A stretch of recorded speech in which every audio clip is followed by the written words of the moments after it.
Good afternoon, boys and girls. Thank you for joining me by sharing this video. Uh, there might be a slight hum, and we've tried really hard to reduce it, but it just seems to be part of the machine. Okay, so moving right along, I just have to tell you my great love affair with the subject of landscape.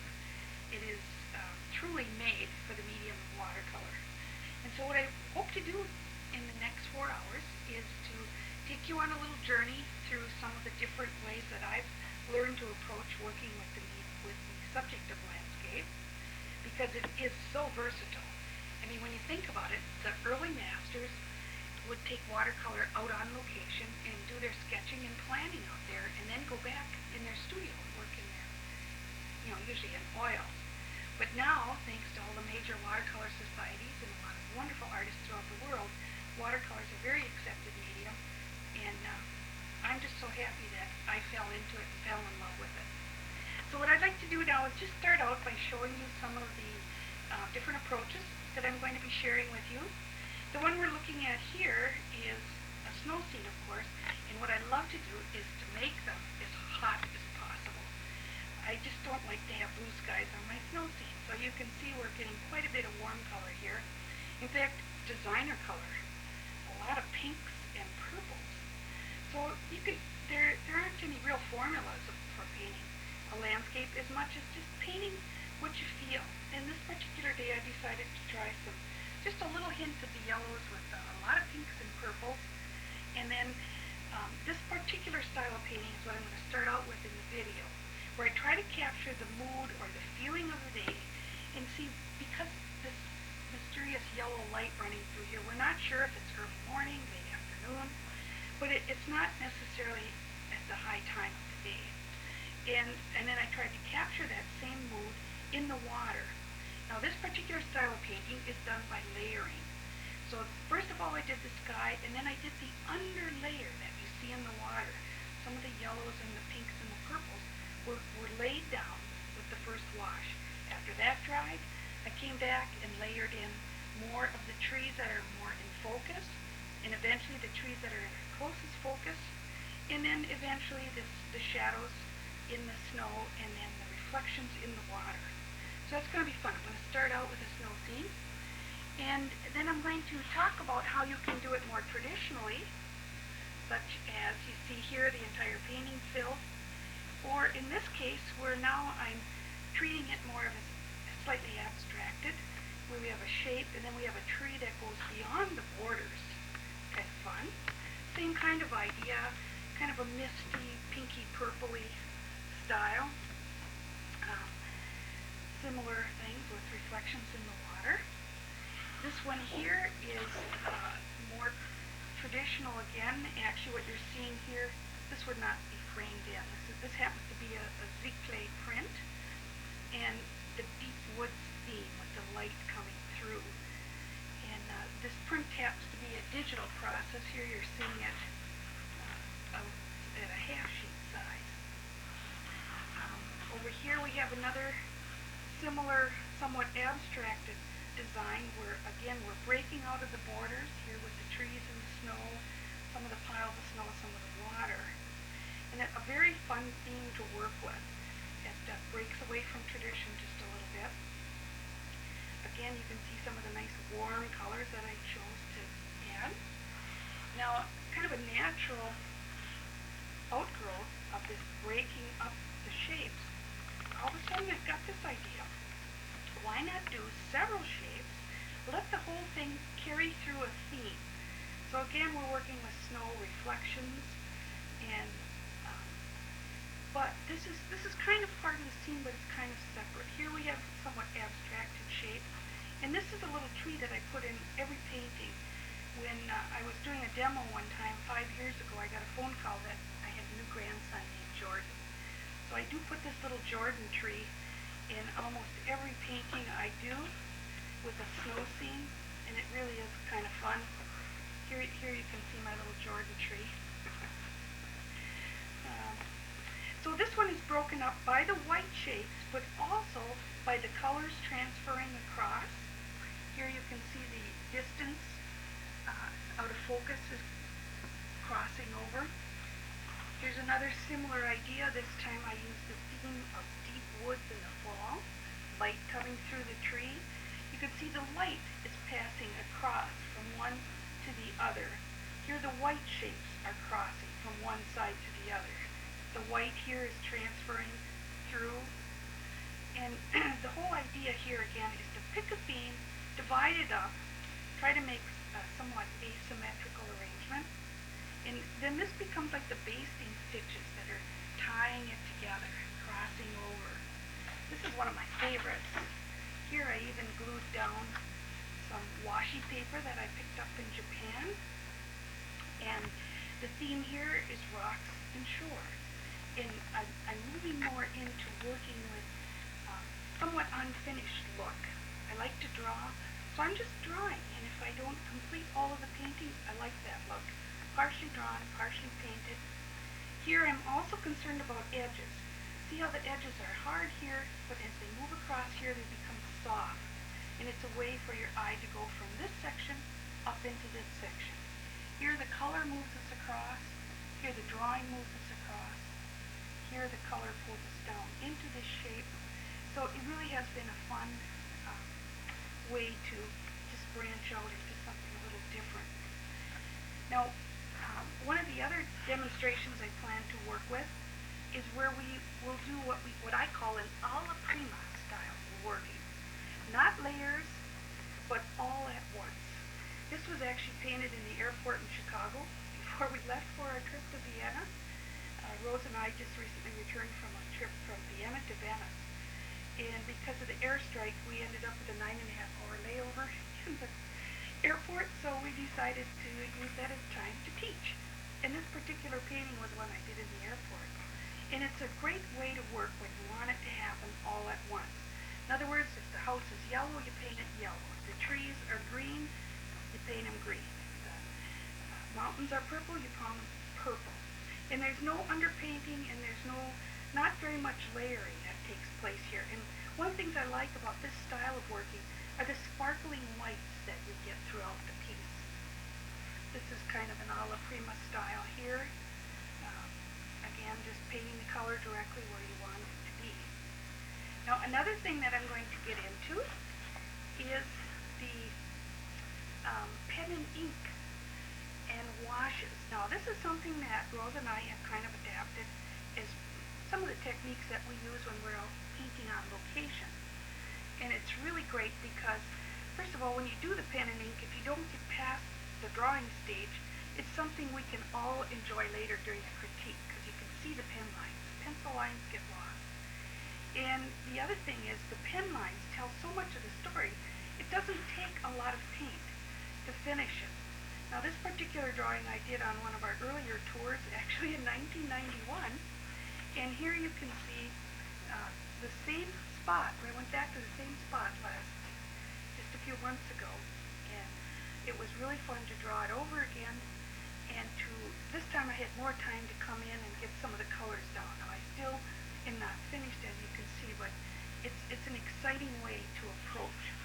So I will be demonstrating some of the various on-location techniques that we use, and this little medieval wall here, an entrance into a home in Austria, will be the one I'm demonstrating. These are just some more examples of the same thing. This is a close-up entrance into a little place in Hallstatt, Austria. And this was a piece I did down in the Yucatan. And this was the palapa that we used as our painting studio. Again, it's not finished yet, but you can see, you can just get a lot of excitement into this pen and ink. And it doesn't take that long, because the pen basically tells the story. The color just adds that dynamic quality. And then the last section that I want to share with you are some rather abstracted ways to work with landscape.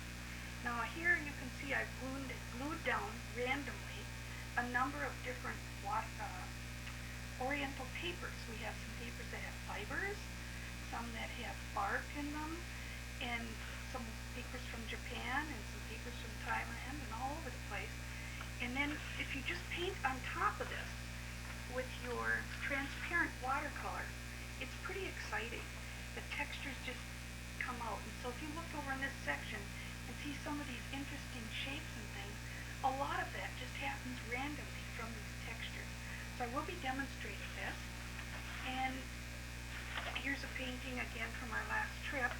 This was in Austria. In subjects like this, old barnwood and some of the textures you would see with the rocks peeking out of the stucco in the tiles lend themselves so beautifully to working with gel medium.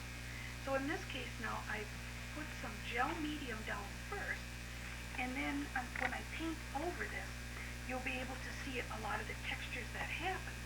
And then the neat thing about working on gel medium is if you don't like it, you can take it away. And it's almost like an eraser, so you can just wipe it away and start over again. And then you can almost get kind of a patina look with some of the textures. I'm actually quite excited about it. And then the very last demonstration I'm going to do is going to be working with a totally abstract theme, but one that lends itself to a landscape. You can see here we have some of the collage. This is a ripped up painting that I glued down first, and you can see some of the textures that were created, and that to me reads as a landscape, but it really is totally abstract. Here's another example. This one here, I used a charcoal first to create some of the textures, and then some oriental papers, some of them that have been pre-toned, some that I toned myself. And again, it really does look like mountains and rocks and crevices, and it has a landscape feel. So let's get started on our first layer on our painting. I wanted to start out by talking a little bit about the emotional quality that you can build into a landscape painting. For example, when I've been doing book illustration lately, and when I did the little brother moose, when I had the moose in his natural environment, you can see where I kept the colors really warm and comfortable, and in fact extremely warm. I mean, this is really yellow and really pink, and to me that just feels warm and fuzzy, like a comfortable robe. But when this poor moose got lost in the city, which is what the theme of the book is, he's wandering, he gets lost in the city. You can see how I focused on much cooler colors. We have a lot of blues and some purples, and until he gets to the point where he is just totally depressed here. He has tried everything and he can't find his way back to the bog. Well, look at this. Some geese come flying overhead and he hears them, and you can see immediately how the warmer colors just gives a nice sense, nice warm fuzzy feeling. Now they're so close he can actually smell them, and eventually, I hate to give the story away, he follows them and he finds his way out, and it has a happy ending. So you can see how the emotional quality of colors is something you want to consider. When I started this picture, I started out with a little sketch first, just so I could think about my foreground and the overlapping shapes, and then a distant peninsula sticking out, which is really going to be my center of interest. I'm going to focus on this area and the reflections in the water. This will be kind of a nice balance to it. And then what I want to do back here is a whole bunch of out of focus things that are very extreme distance. So we're going to get started by wetting the background. Now when I start in the morning, one of the first things I do is wet my water. You see my squeaky little thing here? I use this blobber, I call it, and I also use a fine mister, which is an extremely fine layer of paint. In fact, I always tease everybody, this fine mister is easily distinguished from my blobber because I have a picture of my husband on fine mister. And that is what I like to use to dampen my paints and just to kind of clean up my palette when I start. I like to have my paint totally dry. And so this just activates that top layer and gets the paints all juicy for me. So I'm going to start out with my big 1.5-inch brush. You can see that I have protected where the snow is on the branches, and I actually did mask out the birch tree too. I don't always do that, but I decided to do it this time. I'm working on Winsor Newton 260 paper. It's not quite 300 pounds like Arches, but it's a fairly heavy paper. And when I come to the piles of snow here, I'm going up and around them, because the only thing I want wet right now is my sky. So I'm going to wet right through the masked areas and down to my horizon. I think I'm going to move that horizon up just a bit.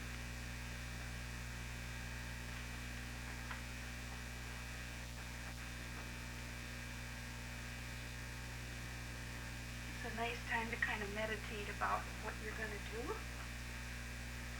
And what I come up with is I'm going to go from all my warm colors through here, reflecting in the water, into the cool. So I'm going to go warm to cool. I'm going to start out pretty much with my primaries. This happens to be Winsor yellow, very bright yellow. And I think I'm kind of in my pink phase.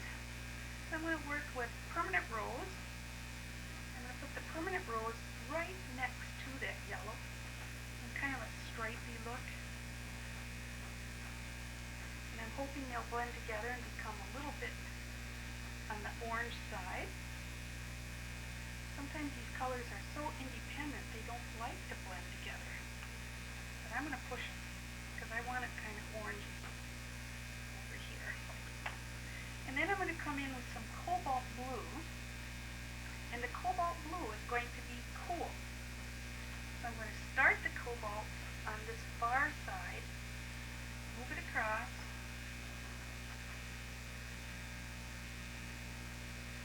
and then away from this area, along the top edge here.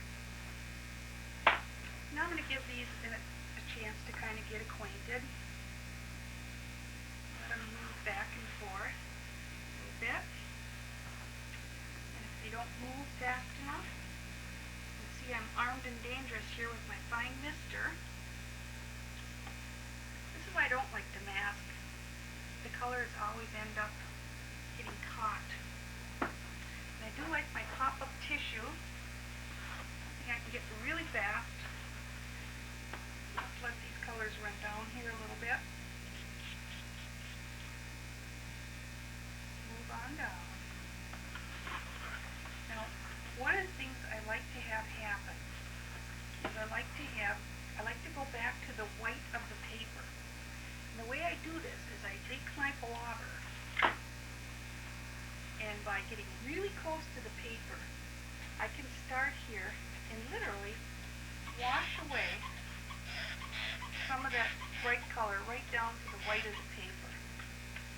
And then with my tissue,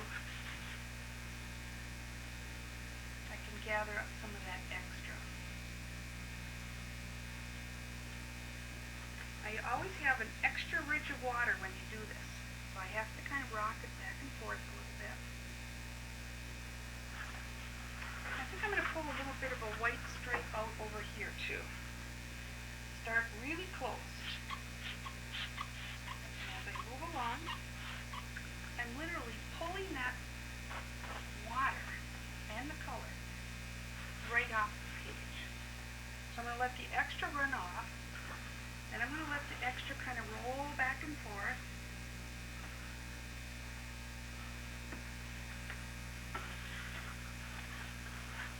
And now I'm satisfied. Okay, now the next thing I'm going to do is I'm going to start thinking about some of that distant foliage stuff in the background. So I'm going to grab myself a brush, and I'm just going to start mixing up probably some green. So I'm going to take a little Aurelian yellow here, and I put a little indigo in there. I'm going to go across here and grab a little orange to gray it down. See, we're talking about distant trees now, so I really want a lot of this color back here to simply fade out. If I want to come in here and just kind of suggest a few trees, throw some of this paint in here. These are all going to fuzz out now because they're going to be distant. Soaking wet.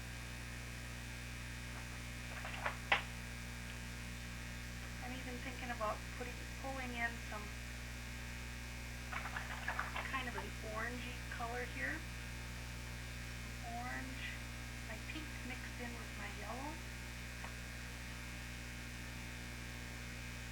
And suggesting,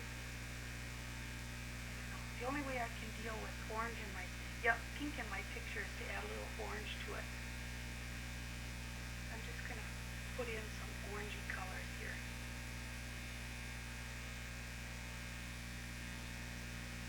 I did manage to spatter a few where I didn't plan on it, so I think I'll just lift those away right now. See, up here I don't have to worry about it. This is all protected.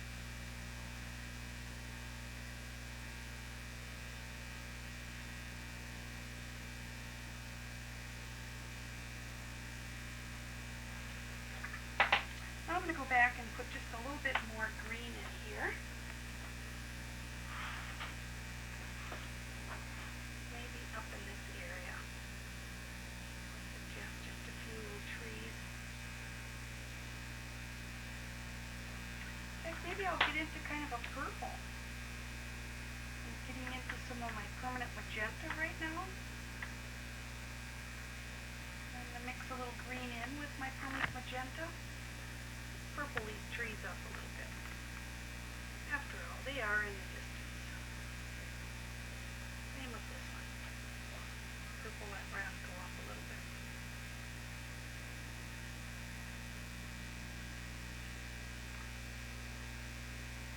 And just about anything you do is going to be okay. Like, I can't say I'm too excited about what's happening right now, but I just know when I add a little salt and some of the other little tricks that it's going to probably turn out okay. Now over here on the other side, way off in the distance, I've decided to put in like some purple trees. I need a little bit different brush.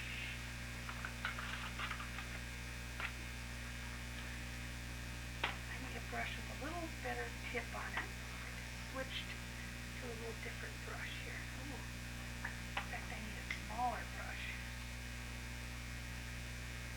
Much better. I've just switched to my rigger. You will see it's just so wet. It just can't handle that much paint. Now by switching to a smaller brush, I think it's going to be a little bit better. I'm going to pull these down.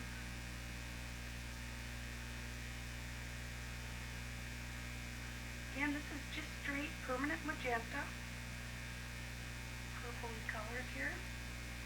I'll put some green over this. This is my green mixture over the purple.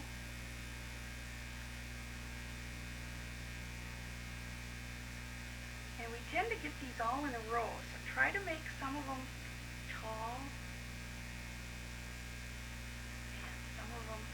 Short, vary the color as you go.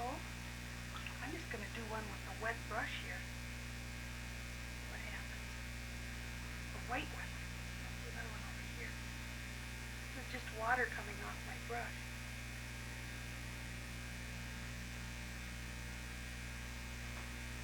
Do some little white, like maybe some birch trees or something. So this is a good time to get really playful. Now as I move across here, I'm going to get into more of the greens.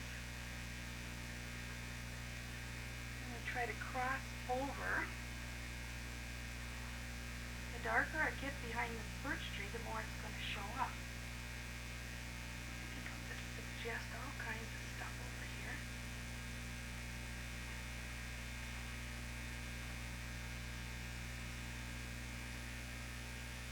This is my favorite part. And I don't like to get too exact. Don't plan this too carefully because you're going to be disappointed. Believe me, you just have to learn to love whatever happens because it's all pretty spontaneous at this point. Okay, I'm going to get a little bit darker. I'm going to go into my indigo and some orange and some of this yellow and just get a little bit darker now. Like we're getting closer to the foreground.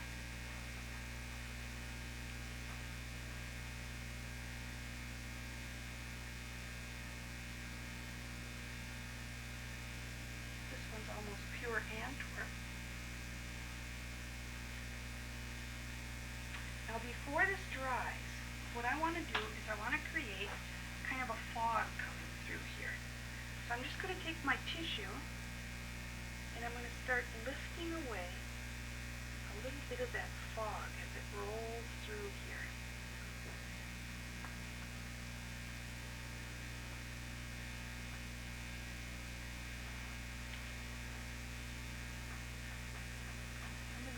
Like to lift and some don't. Again, it's sort of, you have to learn to like whatever happens. But usually when it's this wet, just about everything will lift. Now we're getting a little bit of that feeling of the fog. Now this time when I come through, when I paint over this foggy area, it's going to be considerably drier. And see how now you can see whatever I paint is starting to stay here because I've taken away the excessive moisture. And now I'm painting on a somewhat dry surface. So I might even start thinking about the fact that the trunk of the tree is a little bit warmer.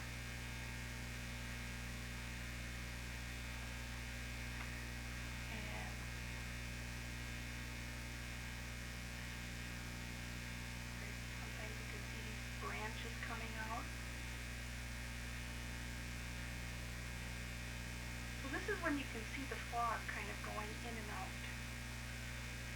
Down here it's almost like dry paper.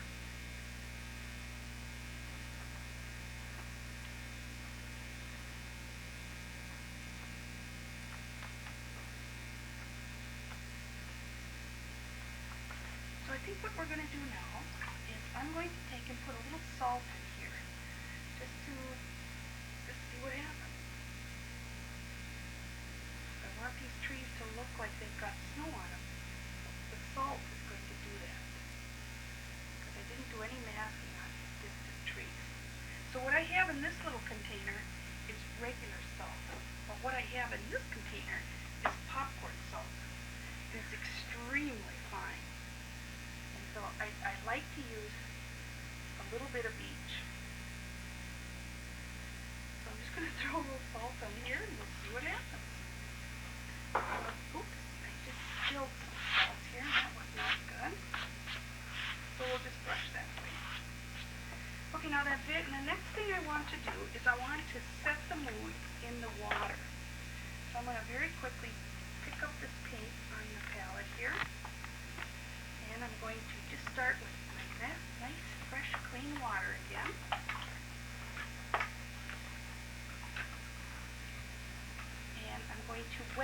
I'm going to wet only the area that is going to be where my water is, where the reflections are.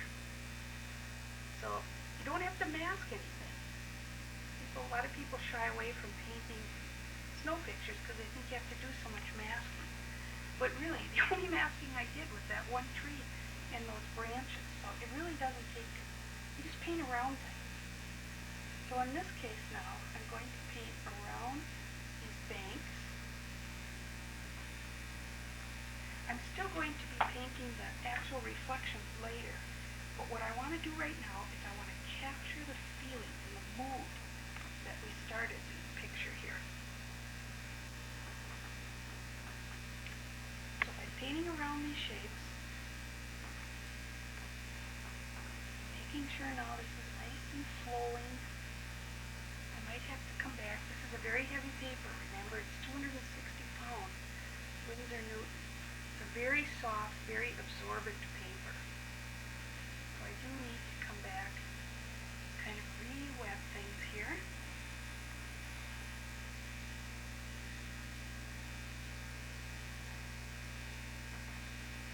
Now we're ready. So now we're going to repeat the same idea. Here you can see we started out with the warm color. So I'm going to do that. I'm going to start out with pure yellow, the same yellow. This happens to be the Winsor, and in water that will reflect many times. And then I used the permanent rose. I'm going to put the permanent rose right next to the yellow and hope those guys get acquainted. Come on, guys, know each other. And then I'm going to take my cobalt blue, and in this case I'm going to pull the cobalt blue, start on my cool side, and then I'm going to pull it into the warm.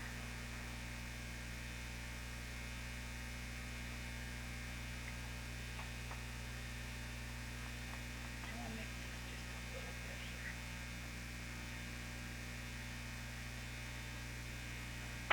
Now we'll give it a chance to get acquainted. So again, we're going to go back to this tipping, back and forth.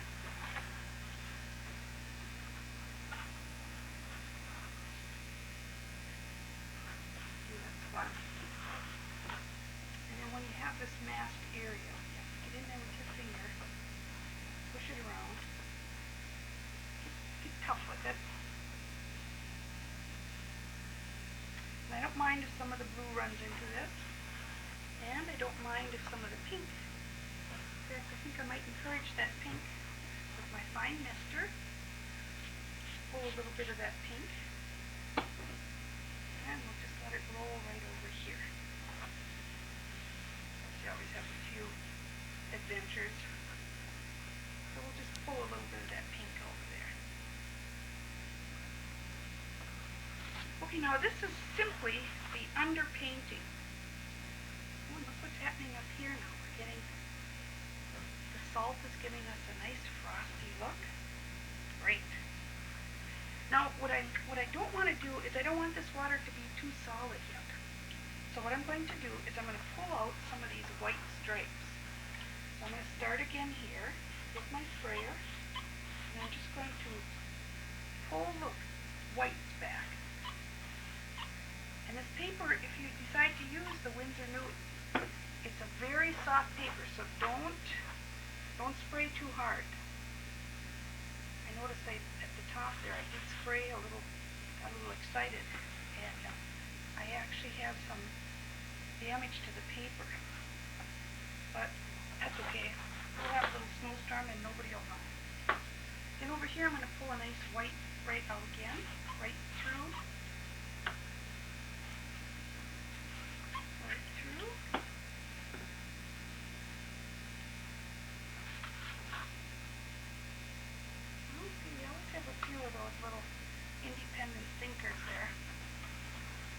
Okay, now this is really important to me. See that nice white movement? That's what makes it look like water. And to further make it look like water, I'm going to get out my thirsty brush. This is a brush that is just a 1-inch brush. All the bristles are cut the same length, and this brush is great. You wet it with clean water, wipe the excess off, and then you can lift away what we call the thirsty brush. I can lift away some of these nice stripes in the water. See, there's going to be some reflections from the white in the water. So we don't want to get we don't want to lose all those whites yet. these lines now need to be exactly lined up with the horizon. Don't start going downhill with these. They need to be straight. Some of mine are looking like they're going downhill, so I think I better do something about that. Come on, a little bit. The other thing I just love to do while this is still wet is take a little moisture on my fingers and just sprinkle this in. And this gives us some little sparkles in the water. Lots of sparkles. Now let's take a minute to look and see, do we need to add anything down here to make it look like more like up there? And I think we've got enough yellow to get that feeling. Probably the one thing we're missing is that orangey color right there. So I'm just going to take a chance and pull just a little hint of that orangey color in here. This is a mixture of Windsor yellow and permanent rose.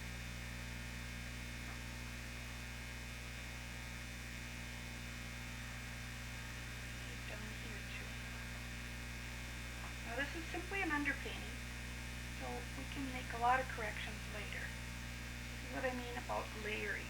With watercolor, you simply layer and layer. Well, we're off to a good start. At this point, you can see we've captured the mood for the painting, and now we need to let this all dry.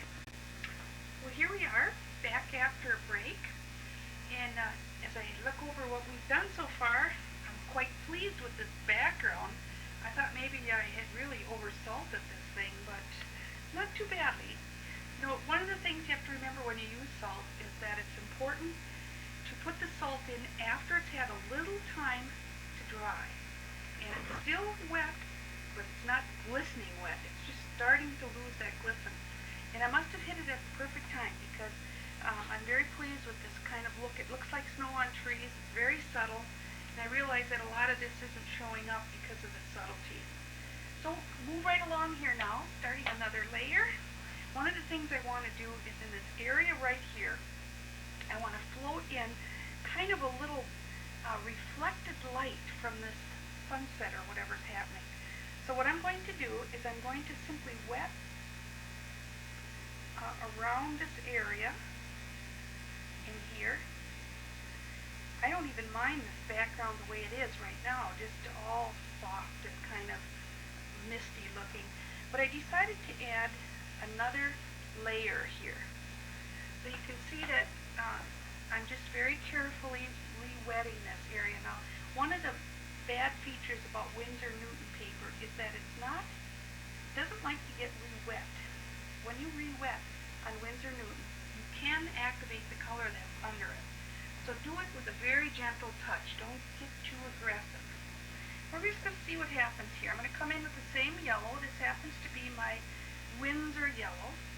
Like I said, I'm just trying to make it look a little bit like there's a little reflected light bouncing off of this. And I did mask a few globs of snow on here. So you're going to see a little bit of resist happening here. And this is my permanent rose. I'm going to put that kind of right over the top of this. As it goes over the blue, it's going to gray down. Because blue and pink and yellow all mixed together are going to gray out. So there, now we've just created like another little bounced light into that area. Warmed it up just a little.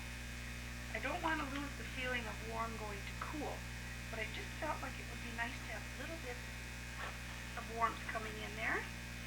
Again, I'm going to lift up just a little bit of mist again through that. Now when that dries, I'm going to come in and put some darks over there. So the next thing I'm going to do is I'm going to talk about the snow that we have piled up on the branches here. And when I'm doing just a regular painting where I have, for example, Here's a painting where I directly painted in the greens and yellows and oranges in a fall scene. We don't have to worry about snow on the branches. We just simply go ahead and paint it.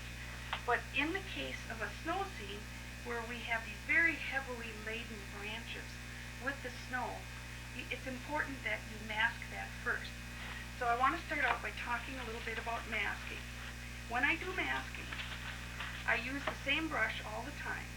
So I have a brush that I've indicated with a little piece of tape on it. And I like to use a relatively small brush when I'm masking.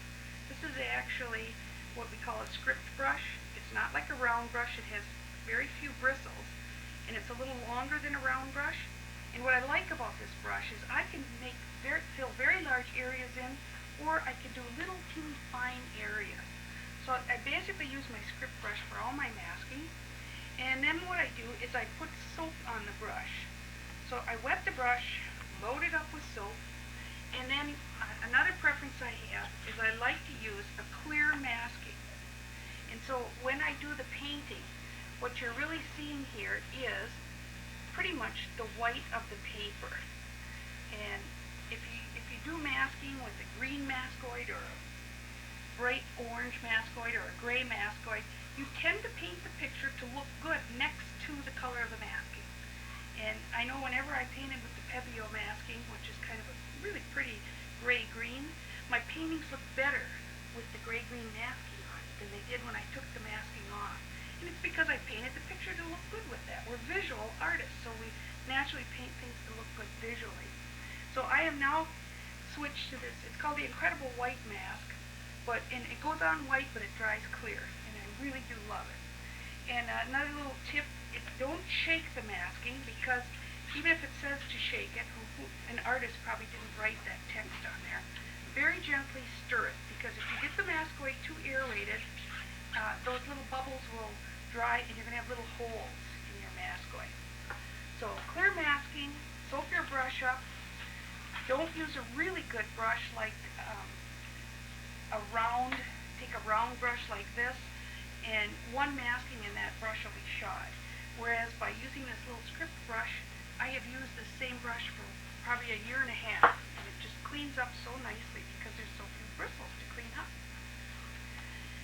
Now I'm ready to put the green branches underneath my heavily laden snow here.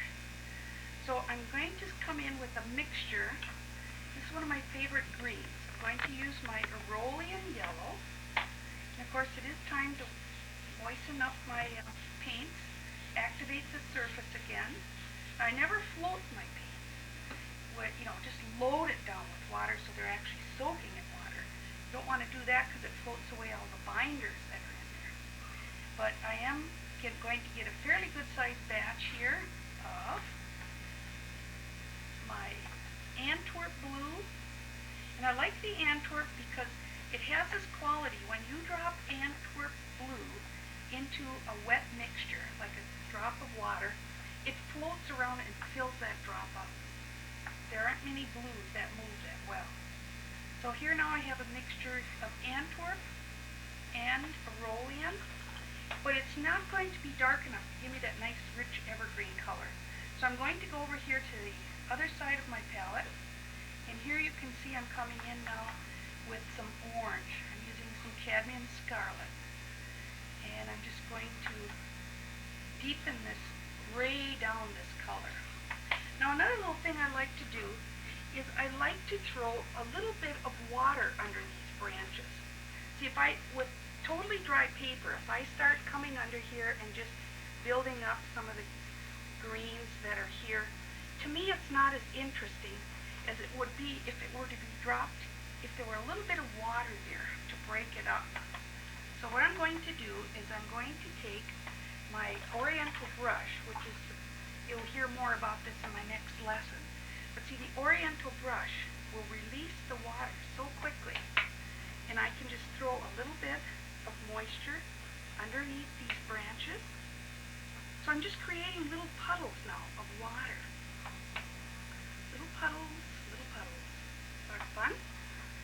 And what this does is it gives me a a nice little softness.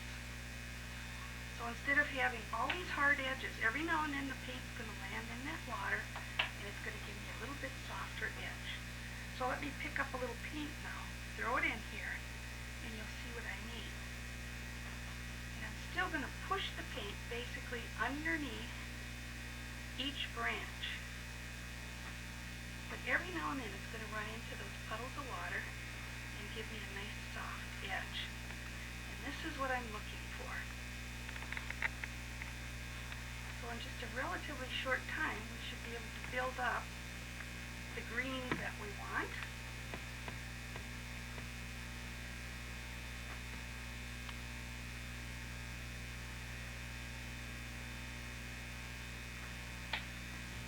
So much fun to do.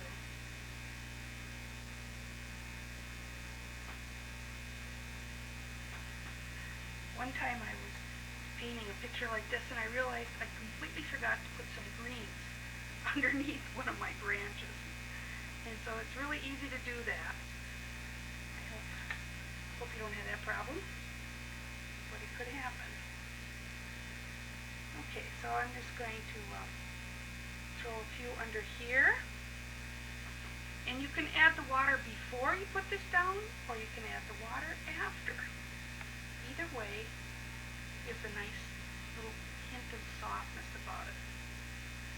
So I'll throw a little more around, and then I might even come in with just a little bit more water and put a little water here and there. Now this is basically one green, this one darker green, and I want to get some more harmonic color going in here. So for the next step, what I'm going to do, I'm going to take some pure yellow. This is my Winsor yellow, and I'm just going to flick a little bit of that pure yellow right in here. So that we're going to get more than just that one dark color. And then I'm even going to take some of this pure orangey color here. Get that fluid enough. And I will talk more about this flipping that I'm doing when I show you the next demonstration. But this is, you don't have to throw the paint like I am. You can simply come in and push it up here. But I love getting a little bit of this pure orange pushed up right underneath. And then it takes a little while, but it will kind of melt in with those other colors and warm it up. I love to keep my winter scenes as warm as I can. So we're just going to let those kind of get acquainted.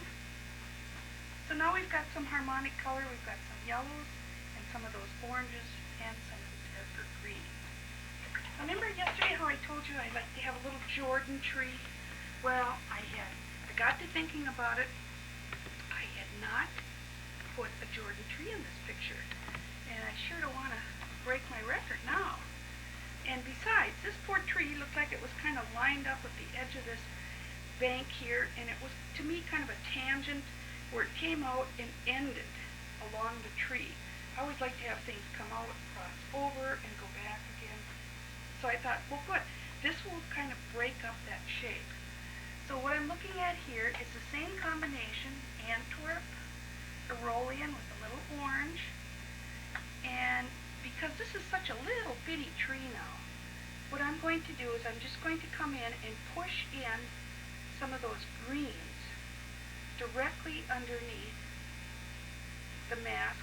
And you probably wonder, well, why even mask that? You could just do this by negatively painting around it. But you know what? Look at how carelessly I can do this. I love the fact that I can just kind of be really free, and I can even throw some water again on here. I can even throw the paint if I want to. And if you had only done this by negatively painting, you wouldn't have as much freedom to do this. So here you're going to see some of the inner core of the tree, and then a few of these branches coming out. Sometimes I'll even take my blobber and give a little sprinkle there. I always think, take that. I'm going to spray a little paint around here carelessly. I don't want this to be too perfect now. See, we can't have perfection. Got to have things just sort of happen here. So there's our little Jordan tree. And again, I really want to add some warmth to this, so I'm going to sprinkle in some more of this pure orange. Just throw it in there. And of course, I will take a tissue and remove it where I didn't really want it to go there. So, take care of that. It's going to be like that. Now, way up here on my trees in the distance here that I just added a little more color, what I want to do here is I want to come in and add some greens to it.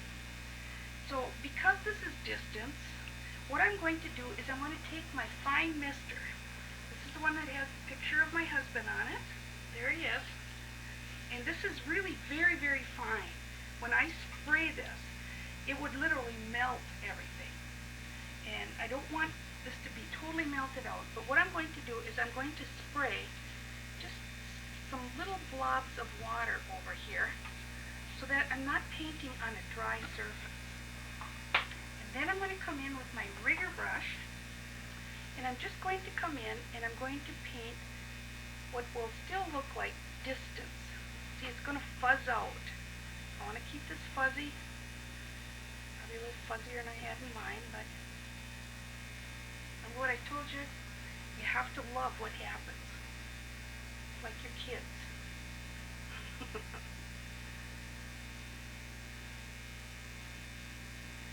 And almost everything in watercolor is fixable. So if you really don't like it, the last thing I'm going to show you is a snowstorm. And that you can, all your sins, everything that you didn't like can be fixed with that snowstorm. I just love it.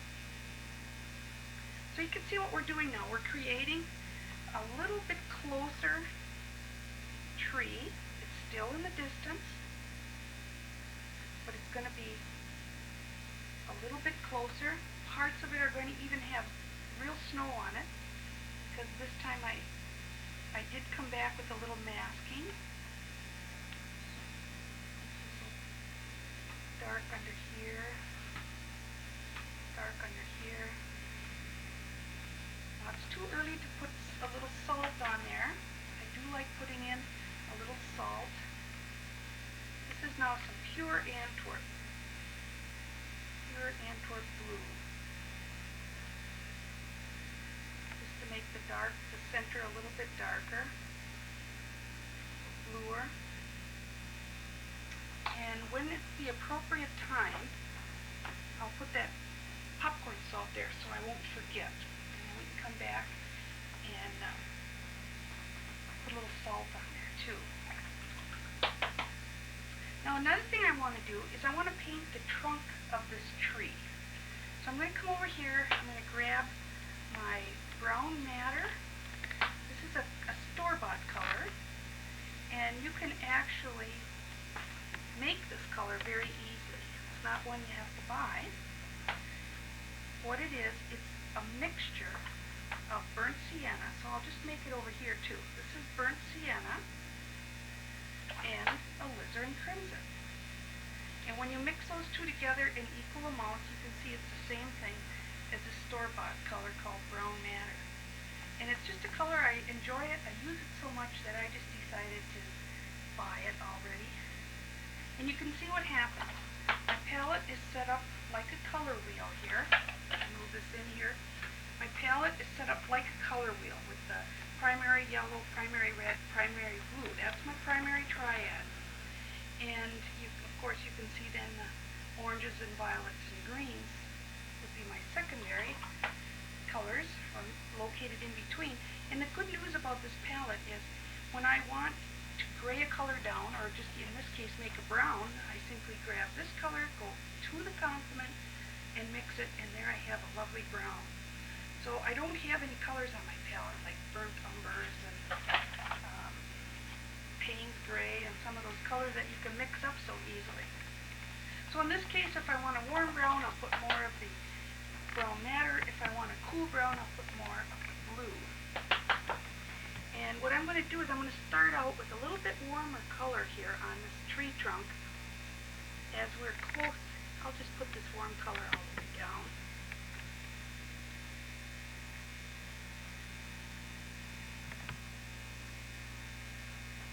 And then I'm going to come in and on the shadow side of the tree, I'm going to put the blue. So now we've got our tree trunk. And one of the things I love to do, I was an oil painter for a long, long time, is I love this working with a knife. And see, this is the motivation I used when I did this tree, and you can see it's just got all these wonderful craggy old branches under here. So now by picking up my palette knife, I can simply go about painting a lot of these wonderful little branches that are sticking out with my knife. And you can see I even have some piles of snow that seem to be sitting on nothing. Now we have to put some branches under those. And hopefully this will look a little more like a tree now. And it has some branches coming out. And then a lot of little branches sticking out, kind of going all over the place. See, this tree has an up and down look to it, so I'm going to even pull out a few of the, kind of scrape out a few of those textures.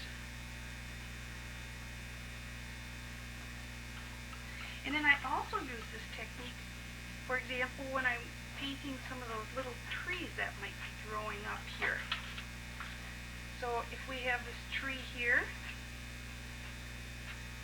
see how easily you can pick up the paint and you let it ride on this edge, and then I'm actually painting with the tip of the knife.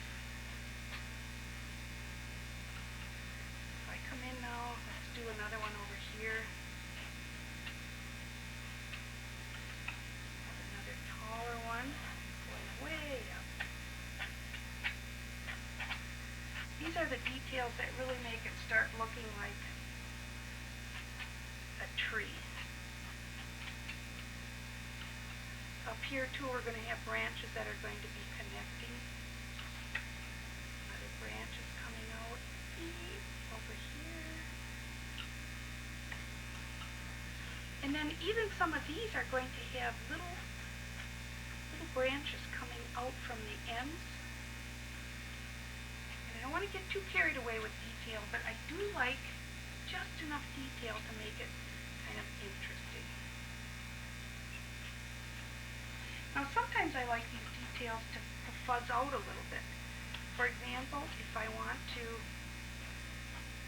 have some of these a little bit nubby, I'll take my fine mister and just with a couple little, what'll happen is it'll just soften some of those edges a little bit, and it gives them a little bit of a nubby look. Kind of like that look, especially under in here. These are those nice protected areas that the bunnies like to go to.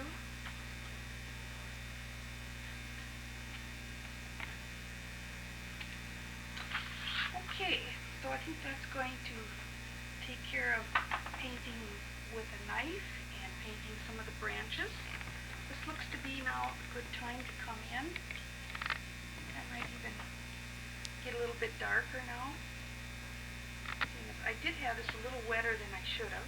I think I didn't realize how wet it was when I sprayed into it again. I should have checked it first.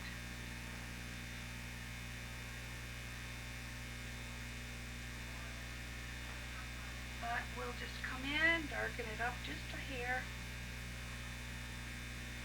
Maybe I'll even add another tree. Sometimes we get carried away with this. So these out of focus things are the thing I love the most. So I could fool around for far too long. Okay, I'm going to sprinkle a little salt salts in here. Now this is the popcorn salt again, which is very, very fine. And for that distance, it should be just about right. Regular salt gives very big shapes. And of course, kosher salt, forget it. It's way too active for me. Now the next thing I want to do is I want to think about the shadows. And in the winter time, we have shadows all year round, all the time. Even at noon, there's shadows because the sun is so low in the sky. So usually when I think of my shadows, I pretty much think of them as being cool. So I like to use a mixture of cobalt blue and, say, permanent magenta when I want to warm things up. And because I've got permanent magenta pretty much throughout the piece, I'll probably use a combination of the two. And shadows, I never have a photograph that happens to be what I'm painting. It just seems like I'm always guessing. So I'm just going to have to guess again. So for example, there will be shadows behind these snowbanks. And under the tree, we're going to have quite a bit of shadow that's coming in here. See, a lot of this is still wet, so I have to be a little bit careful. But as I get towards the top edge here, I want that to be lighter. So you can see by putting the shadow down there, where it would show a nice crisp edge here, and then these are still wet, so it's probably not a good idea to paint in that area. Soften that. Let's move down here. So now if I want to show that this is in shadow down here, what I'll do is I'll put the shadow in, like painting a rock. The bottom part is going to be in shadow, but as we move up closer to the top, we're going to want that to be with the light catching it. So see, by softening that edge, we're going to have the darkest part at the bottom here. So that's kind of how I do all the easy shadows to start with.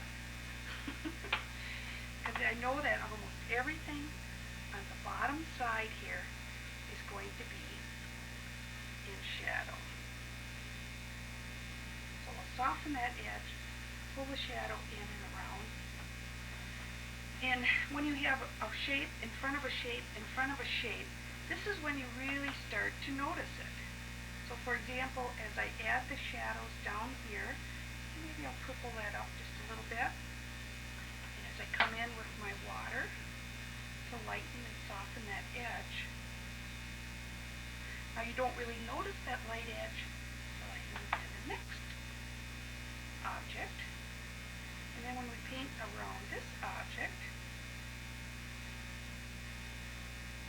then it's going to pop out. Let's get a little bit darker in here. Add a little purple. Now instead of mixing the two together, I prefer to put down one and add the color to it, so you're getting more of a harmonic look to it. And then let's soften that edge. And then as we move on to the next shape, here too, we'll start defining that edge. Throw in a little purple. Let's wet the edge. And so now you can see how we can start showing some of that layering. And a lot of times I like to take a tissue and add further softening.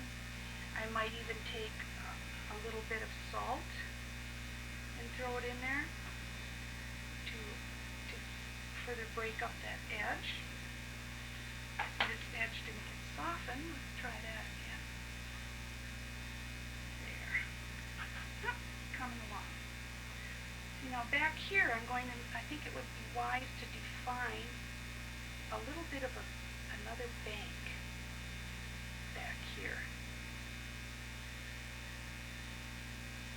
So let's pull that edge.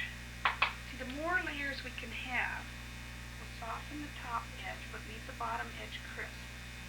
The more layers we can create, the more feeling of depth we can have. And Now, of course, I want to come in with just a little bit of magenta. And in this case, I think I might even put in some reflected green in the trees up there.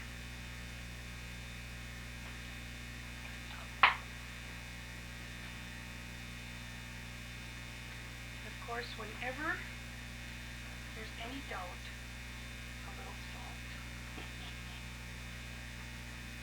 We don't care what happens in the distance. So shadows are really, really what it's all about. Now over in here, we're going to have quite a bit of action happening. For one thing, this area with our light source coming from over here, it's going to be darker here. We're going to have cast shadows from that tree, so it wouldn't hurt at all to come in and put some shadow under here. So I'm going to kind of carry this shadow right off to the edge here.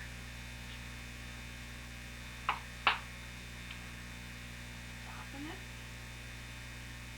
I think I'll even put a little bit of shadow coming in behind this.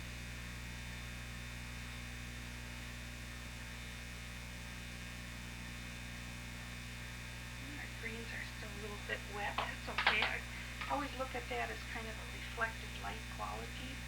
In fact, under here now, I would just go ahead and put some green to give that a nice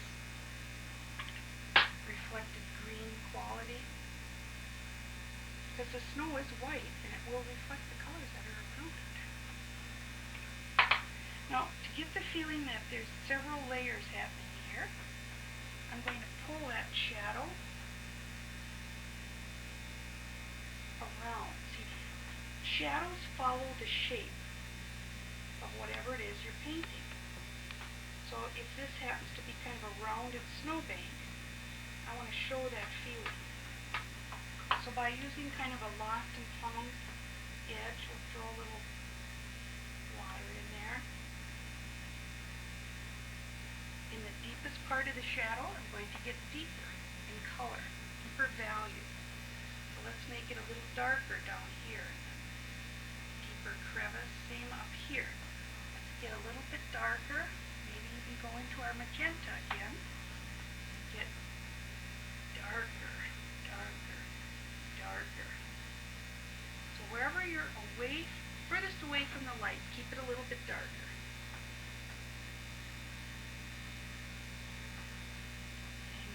Get a little bit darker.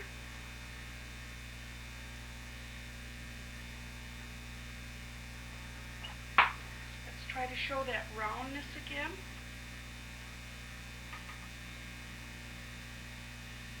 So kind of follow the shape that you're painting. Now here I've got several layers going out. So I'm going to do the same thing. I'm going to show that darkest edge along here. And I'm going to wet my brush and soften this edge. So where it's touching the water, it's going to be light. Where it's facing the light, it's going to be the lightest. And then I like that look of lost and found edges. So here what I'm doing, you'll notice I'm just painting a little wet, and then I'm going to paint into this wet. So some of my edges are going to be lost, some are going to be hard. Found.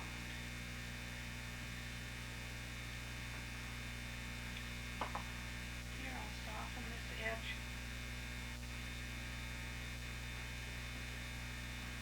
And I'm not sure I want my corner white. So I think what I'm going to do, pretty much wet that and just kind of maybe float in just a little bit of soft cobalt.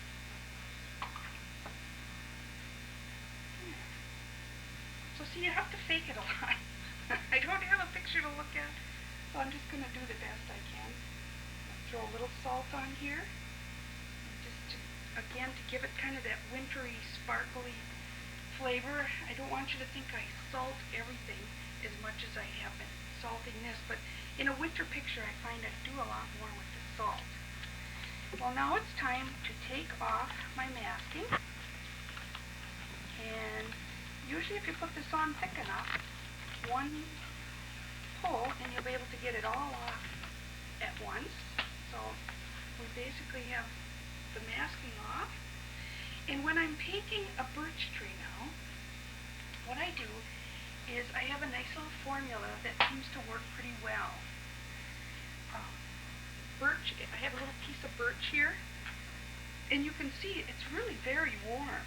Look at those burnt siennas and grays. And then at times it's quite white, and other times it's quite blue-gray. So what I like to do, rather than mix up a gray, you think a birch is gray, okay, so you're going to take some blue, and then you're going to mix a little burnt sienna. There's our burnt sienna. Well, when you mix those two together, see, you get a nice gray. The more blue you put in it, the more blue-gray it is. But believe me, if you painted your birch tree that color, which is very close to the color here, it would be boring. So what I prefer to do is to paint my birch tree using pure color. So the first thing I'm going to do is I'm going to take the cobalt blue, and I'm going to think about how my light source is coming from here. So in reality, if I wanted to paint this with some true the cast shadows going the way the light source is, it would be kind of like the spokes of the wheel pulling out the light and radiating out like that. So what it's going to do is it's definitely going to put the shadow for this tree on this side.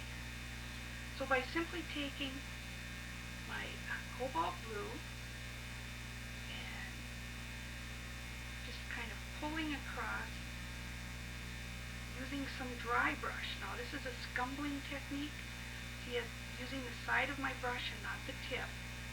And as I pull this color across, as my paint gets drier and drier, I can actually scumble, create kind of a dry brush look.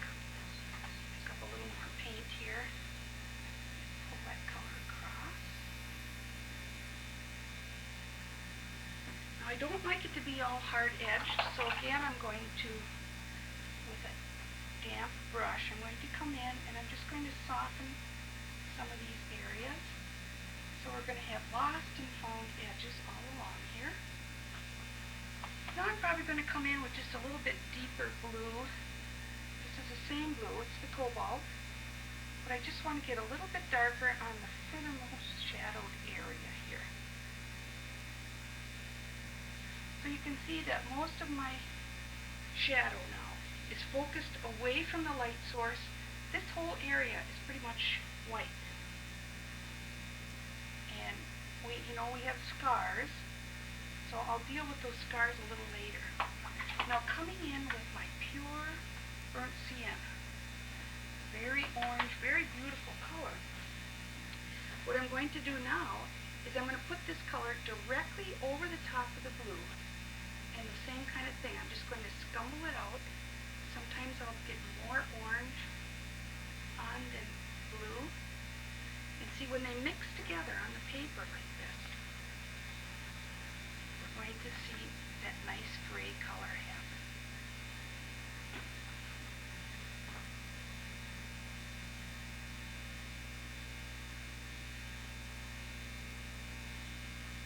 Again, I'm going to wet my brush, I'm going to come in, and I'm going to make sure some of these areas are really soft and some are hard. Now I'm going to go to my smaller brush. This is my rigger brush, and using this combination of brown madder and Antwerp blue, which is the same brown color I got over here, this time I'm going to put a little more blue in it, so it's actually a much cooler color. And now I'm going to come in and I'm going to paint some of these dark scars. So you can see by simply picking up, first of all, because this is wet, just by touching it on this edge here, it can get just a little bit darker along this edge. And then as I pull this across, I can start thinking about some of the scars that we see on the birch tree. Sometimes those scars will start on this side, sometimes they'll start here. Usually the scarring is right at the point where the branch joins the tree. One thing you don't want to do is put the scarring every 2 inches exactly the same. Try to vary it. Sometimes they're just a few little spots here and there. Sometimes they're very heavily scarred, maybe at the bottom of the tree. Now, using the same mixture, the brown matter and Antwerp, I'm going to pick up my knife and I'm going to put in the branches using my knife. So you can see how quickly this can turn into a birch tree. How fun.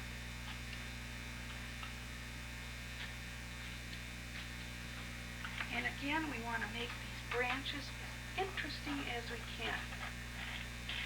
Try not to have them as parallel lines. Some can be short, some can be very long. And just the fact that this branch is in front of that background is already helping to create a nice feeling of distance. So overlapping shapes are very important. Here, overlapping the tree itself. I'm going to have the branch go across the tree itself. It's wet, so I got to be careful. And I just keep changing the angle here, crossing over that.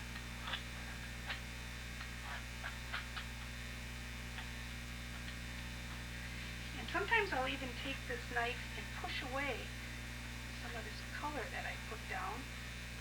It almost looks like the birch bark is just peeling right off.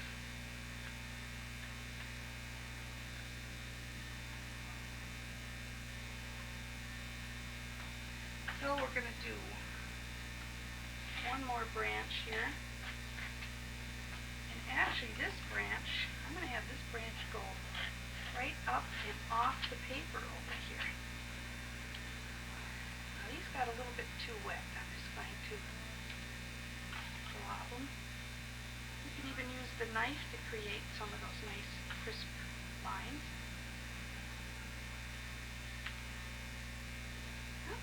Put the branch there.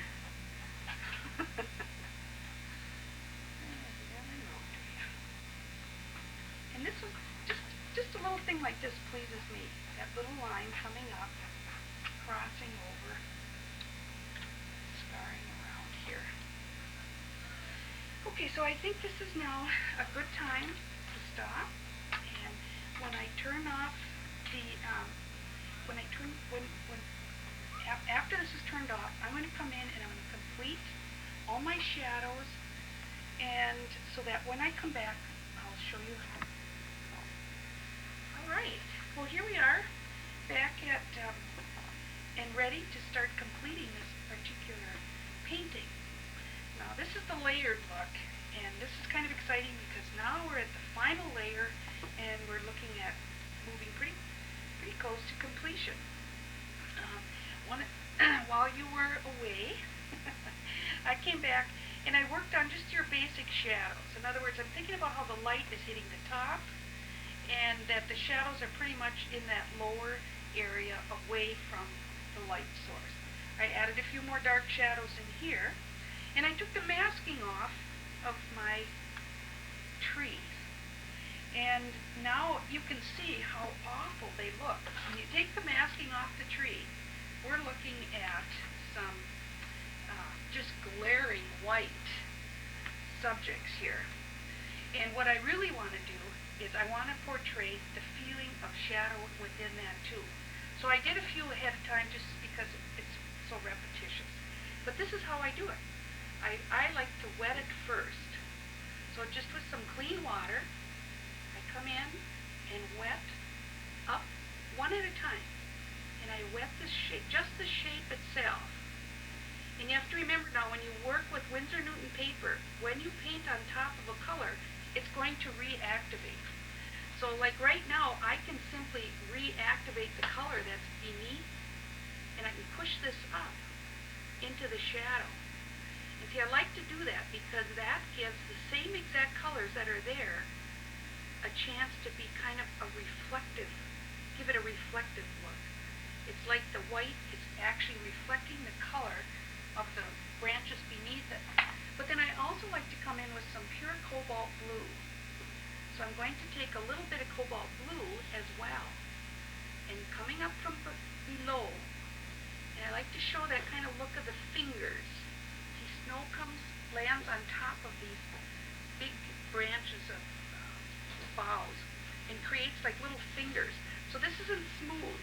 Notice how I'm pushing up in between like this to create the look of those different fingers. And that's basically how I did the shadow. Do another one. Same idea. When they're very large shapes like this, I simply wet the area. This one I'll reverse it now. This time I'll come in with my pure cobalt blue. And it's the same thing. I'm going to push the cobalt in those kind of finger shapes there, varying it a little bit.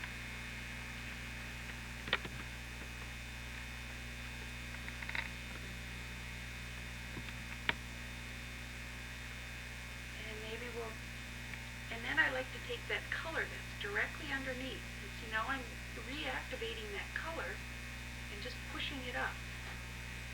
Now let's say you had a big delay in between the time you painted this and the time you were going to put in the shadow. Then you could just simply mix up a similar color and put it in there. It's just that we painted this such a short time ago, I can literally reactivate it quite easily. So you can see what a difference that makes. We go from those glaring white shapes into these really nice, soft, shadowy images. Now I wanted to mention just briefly that now this is the cover that I did for my Christmas Song of the North. It's the 12 Days of Christmas. And when you look at the bunnies here, kind of in their safety features, they like to get nestled under these boughs. And so this is a close-up, and you can see the boughs and the fingers I was talking about as they come up. But you'll notice something a little different here. There's a lot of texture within those boughs. And the thing is, here I added salt. And the salt gave a nice little sparkly quality, and I really like the look. It's a children's book, you know, and it just gives it a nice sparkly look. Now I didn't put salt on these boughs, and they're much, much softer looking. They don't have that sparkle. Now here's another example. This particular painting, because this is so close. See, this is basically a painting about two trees. And this tree is dominating 2/3 of the image. And if you look, I threw salt. Every time I did the snow on the branches, I just threw a little salt. And I didn't use the popcorn salt, I used the regular table salt. And again, you can see that sparkle in there. So it's kind of a personal thing. If you like the sparkle, throw a little salt in. If it doesn't turn you on, don't worry about it. Now, on our little Jordan tree over here, this one's a little bit different. It's such a small tree. First of all, I'm going to go to a little bit smaller brush because I don't want to get it way too wet. And then what I'll probably do here is just simply wet a whole bunch of them at once. Give it a little bit of a chance for the water to settle in.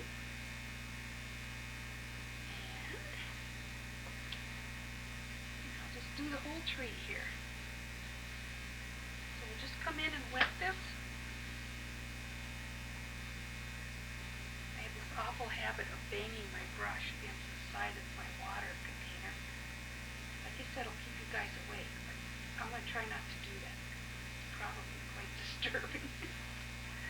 So we're going to do the same formula. I'm going to come in with my cobalt blue, coming up from the underside, pushing it up. Now I don't want to get too deep with this. See, these are very shallow. Very shallow. In fact, you can see how these filled in quite a bit. very careful here. I'm just going to push a little bit on the underside to capture that feeling of shadow.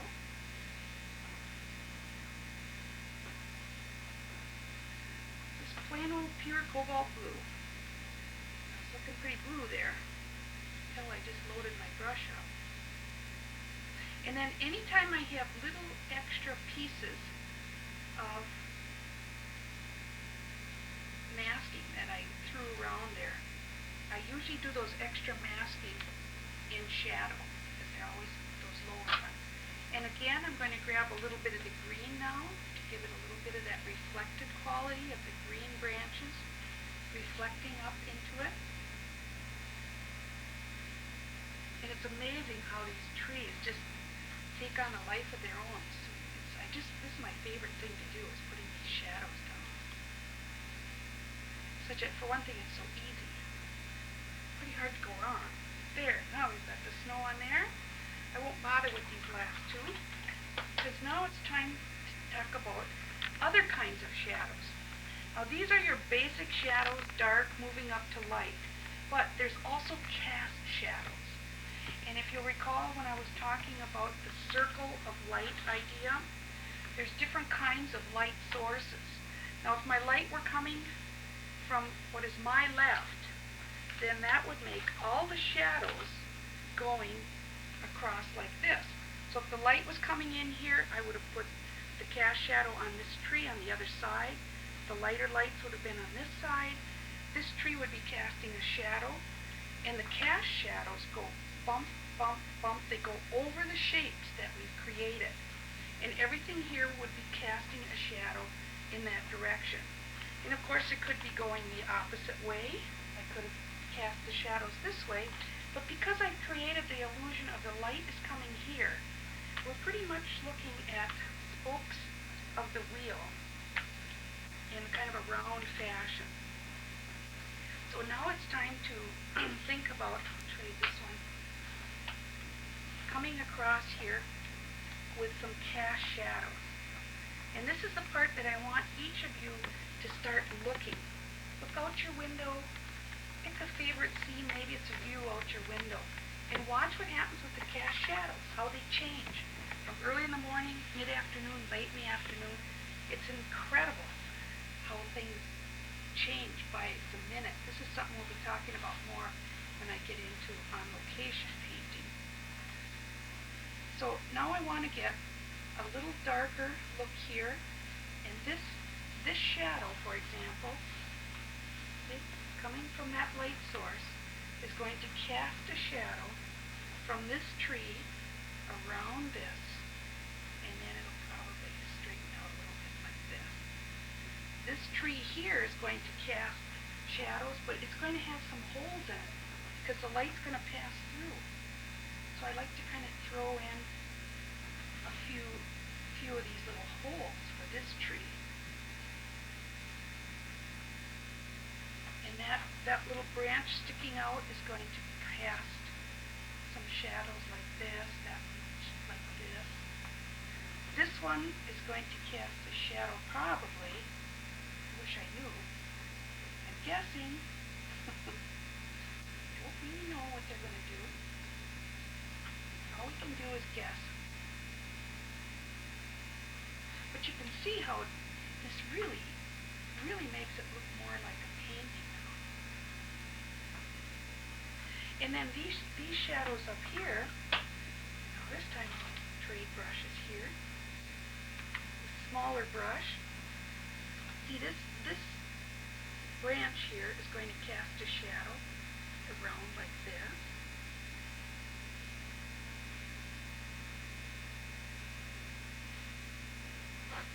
I usually have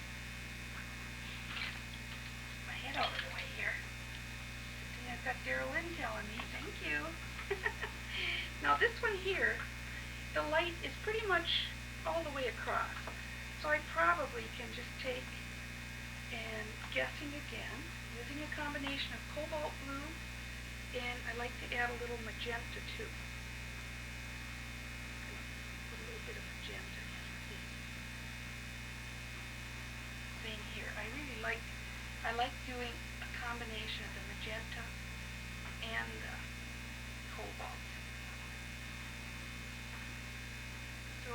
magenta in here. Much more painterly if we can start showing several of these colors. Now here, this whole thing is going to be cast across here, and these branches are going to create all kinds of interesting patterns along here.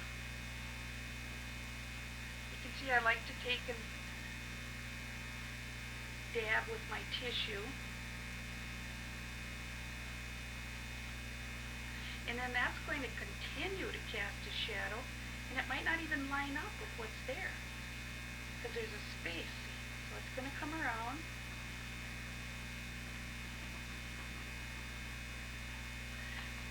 And then go back into a little more blue here.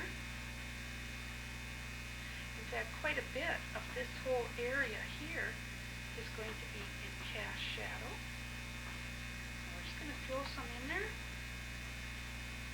The person looking at this isn't going to know any more than you do. Unless they were at this spot, and this spot doesn't really exist, so we just have to hope that that's probably too far out. I think I'll leave that one alone.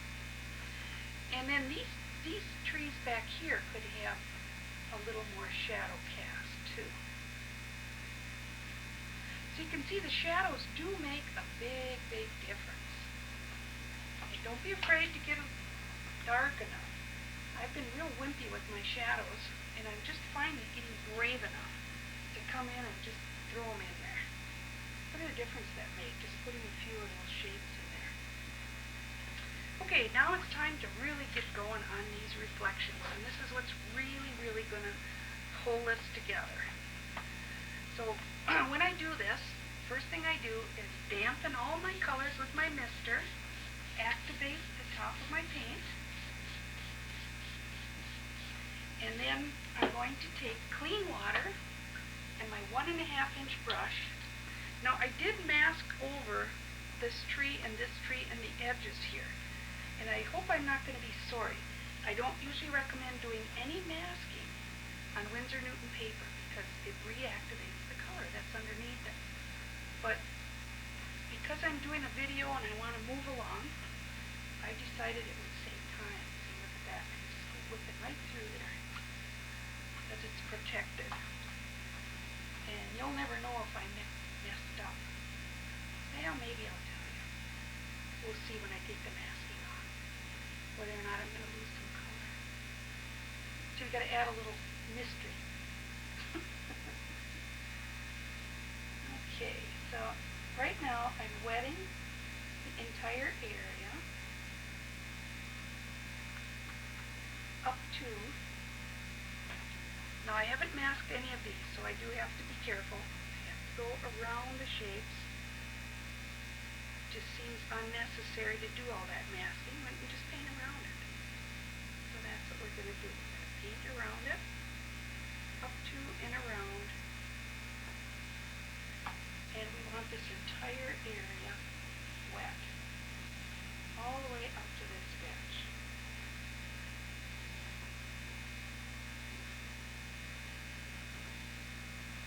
So now I'm looking around to see if I missed any spots. So far it's looking pretty good. So I'm up to this edge, all across here, up to this edge, and around. And because this is a heavy paper, that 260, it does absorb the color, the water. So you always have to go around and kind of redo the edges that are immediately next to the dry paper. Okay. Oh, this is going to be fun. So now I'm going to grab a hand in my pocket. I'm going to have a big puddle of blue. I'm going to have a puddle of brilliant magenta. And then I have to have quite a bit of green. And remember now, this is my combination of Aurelian yellow, Antwerp blue, and then to make it darker, I added some cadmium scarlet, which is a kind of opaque orangey color that I use when I'm doing my landscapes. And to get this paint to I'm going to start out by using my Oriental brush, because one of the things that's going to definitely reflect are going to be these greens. Okay, so I'm just going to throw some greens in here.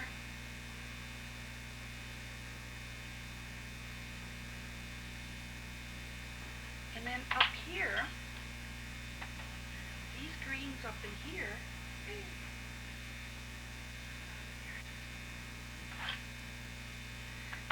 greens up in here are going to be reflecting down here in the water. So I'm going to pull that dark green up there and paint right around the rock here.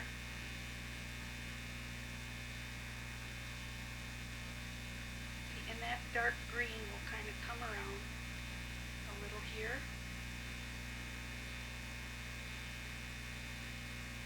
And I kind of made up my mind I was going to pull this up here rather dark and create a far distance, like the water is going all the way up to here. Pull that around there.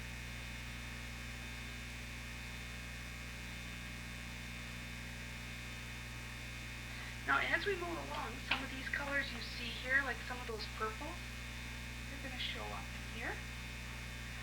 I'm just going to pick them up. It's my permanent magenta. I'm just throwing a little of that in. And it doesn't hurt to throw it in a little bit darker than it is. Some of these greens, kind of floating around in here too. And especially this one here is going to be quite dark, so I'm going to get a little darker in here.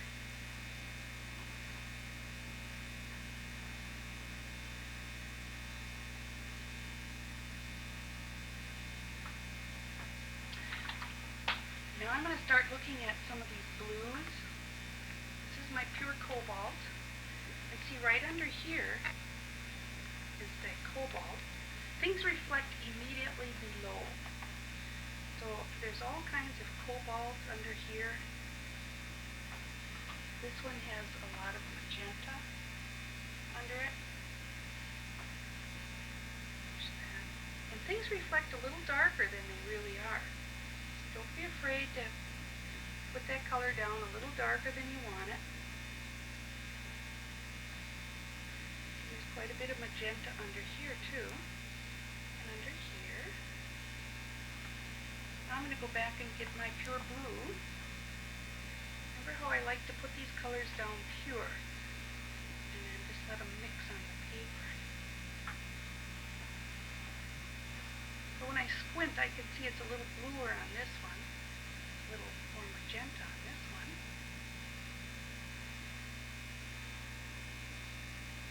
Bluer here. Bluer here. This is really fun. If I get quiet, it's because I'm thinking about what I'm doing.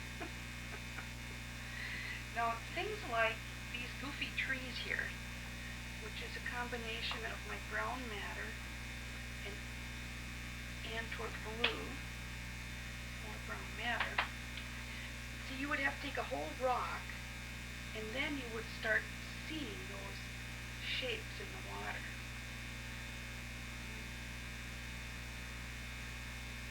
However they go. And same with this really, really dark trunk. You'd have this reflecting and then that. And then somewhere way down here, you're going to have that trunk reflecting in some of the branches that might be coming out, so on. So I'm going to have to put this stuff back in again, because it doesn't stay there. But meanwhile, I still need to pull out more of these blues.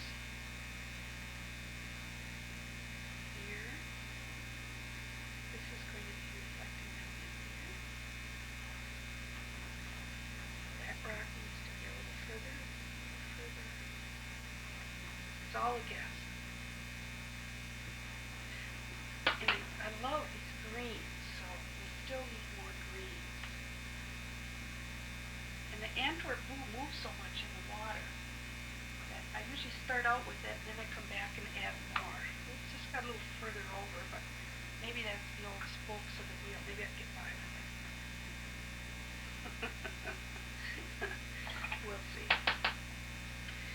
I want to add a little bit of this warm color up in here too, underneath, and smooth that out. Soften that one. Maybe a little bit darker. Again, these colors keep, melting out.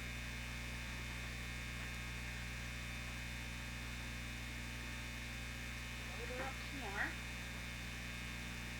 Ooh, now comes the fun. Let these roll around a little bit. Forward, back. It's amazing that they're not moving more than they are. Well, I should be grateful for little things. Now, what I want to do is lift away the reflections. And this is really the most exciting part. So for example, if I want to come in now and pull out a nice big white shape here, I can do that. And remember how I did it before? I started with my sprayer as close as I could get it. And remember, I can't spray too hard because this particular paper doesn't like much abuse. When I'm doing that with arches, I don't have to worry about it. But believe me, this paper doesn't like that abuse. And see what it's creating now? There's a big layer of water here that we have to let that kind of settle down, back and forth. And now we've got a nice white shape coming through here. Ooh, that's the best. And see, I'm not going to go back to the white of the paper unless the paper was white, because remember I tuned it before. So what's going to happen now is we're going to lift away a lot of these nice stripes you see in the water. And we're going to start looking, see that white edge there? I'm going to pull that down into a nice reflected white. This white here is going to pull down into a reflected white. And you're wondering, why is there so much water if this is a snow scene? I'm wondering the same thing. This must have been one of the early snows. So I'm always looking for getting some of those whites reflected back in there. And then I'm looking for these lines that I can add. And I think I need to put more color in here. See how that just disappeared on me? I'm going to come back here, more greens. Throw some more greens in here. Let me see. This is so exciting.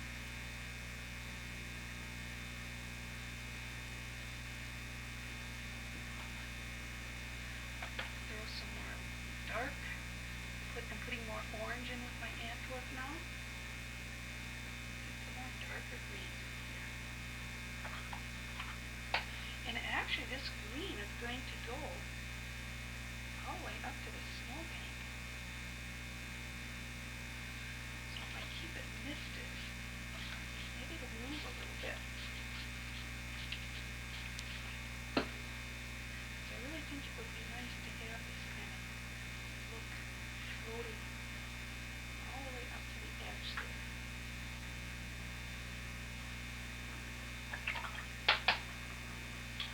Okay, now I'm going to use my famous thirsty brush. So happy somebody showed me how to do this years ago. And that is the brush that's got the butch haircut. Wet it with clean water. Wipe away most of it. And then you come in and you lift away these really nice white shapes. See, I don't want that. There's a lot of hard edges there. Soften that a little, especially when I get close to an edge. So I like it hard here, soft here. So I'm looking for those kind of changes here too. It would be nice to have this hard, this in a soft edge, excuse me. See how lovely that is? That white, soft, but we'll leave that edge hard. Over here, let's come in, lift away a nice soft white bouncing into the water. But let's leave those edges hard. Let's lift the white away here. Maybe over here. So this is what I'm looking for now, is how can I show this to be reflected, and how can I make some edges soft and some edges hard. Now up here we really, really need to pull in some lines, breakups. Let's come through there and break that up. Same here, let's break this up with a nice line coming through. Now we can really have some fun here.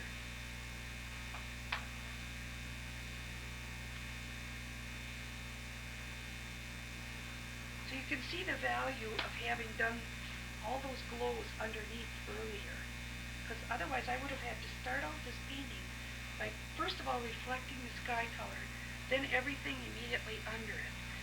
And this way you can make it so much easier.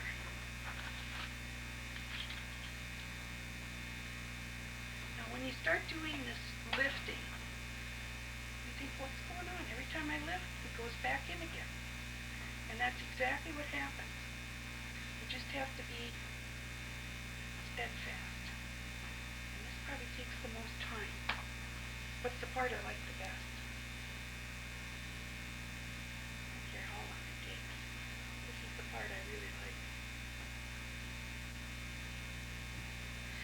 And remember, these lines are always going to be parallel to your horizon line.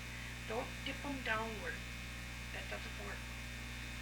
And now I want to get the feeling of sparkles in the water. So I'm just dipping my fingers in the water, and I'm getting most of the water off. And then I come in and throw it on there.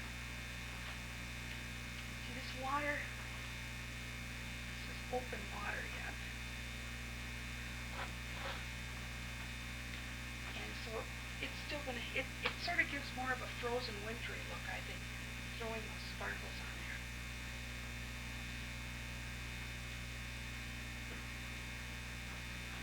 Okay, so I think we're about ready to stop. Like I say, it's like eating potato chips. It's so much fun, you don't want to stop doing it. And of course you have to do it while it's wet. There's a certain amount of lifting you can do later, but for the most part, this lifting is done while it's still wet. Now I am going to come back later when this dries and show you how you can still lift things away even when it's dry. Now remember how I mentioned that we have to, if we want to do these dark stripes, those have to go in again, because you can see that the original ones I put in pretty much have disappeared. And I don't want to reflect it over here. Reflections are exactly a mirror image below them. Now the cast shadow is different. Wherever your light source is going to determine the cast shadow, but reflections are always exactly mirror images. So if I want that dark tree trunk to reflect down here, I usually give myself a little bit of an aid, and for example something like that. You see, it's only going to reflect here and there because the water is moving. So if I want to just come in and show a few little darks like that, and see, a trunk coming down like this is going to go this direction in the water.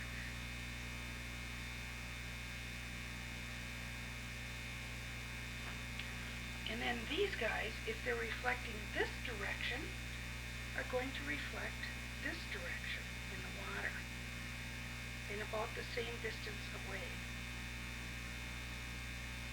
So that one would probably start somewhere there. That one, kind of straight up. That one's going to come straight down. That one's at an angle. It's going to go at an angle. Reversed. That one's that way. That one's going to go this way.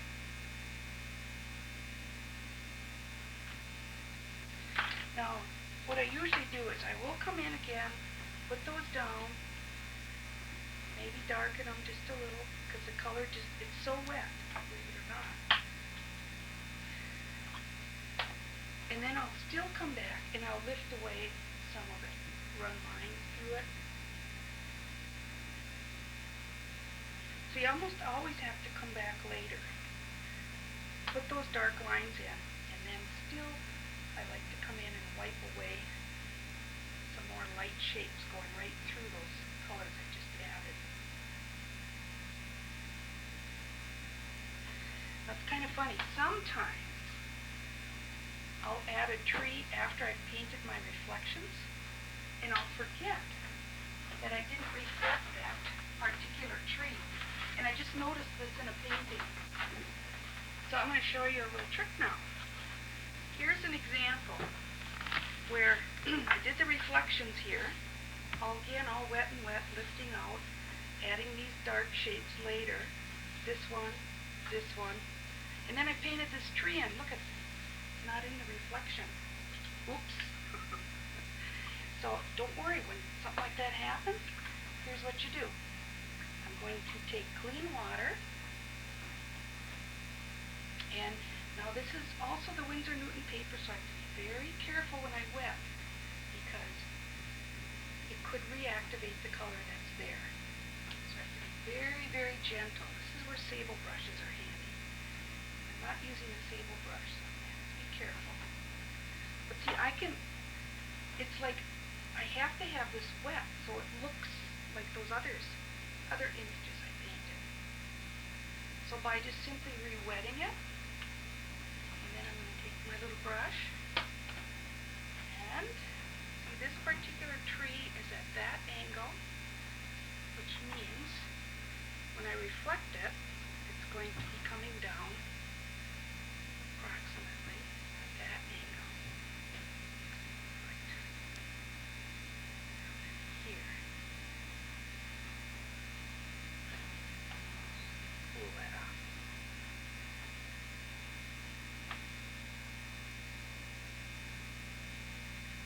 That makes a little bit of a bend.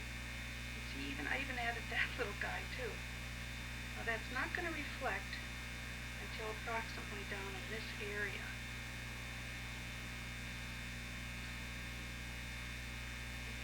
Show that one there. Now again, to me that's too much. So I'm going to take it away. You have to put it down and then you have to take it away. And see, wherever you have a white line going through like that, I'm certainly going to lift it away there. Here's a nice big white line coming through. So I'll certainly have to lift away a little more here.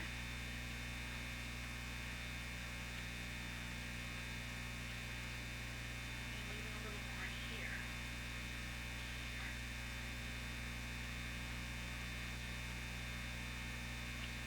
So there, how about that? We got to add in a tree that we had forgotten. And here you can see I've got the light coming from this direction. My cast shadows are kind of basically all running in this direction across.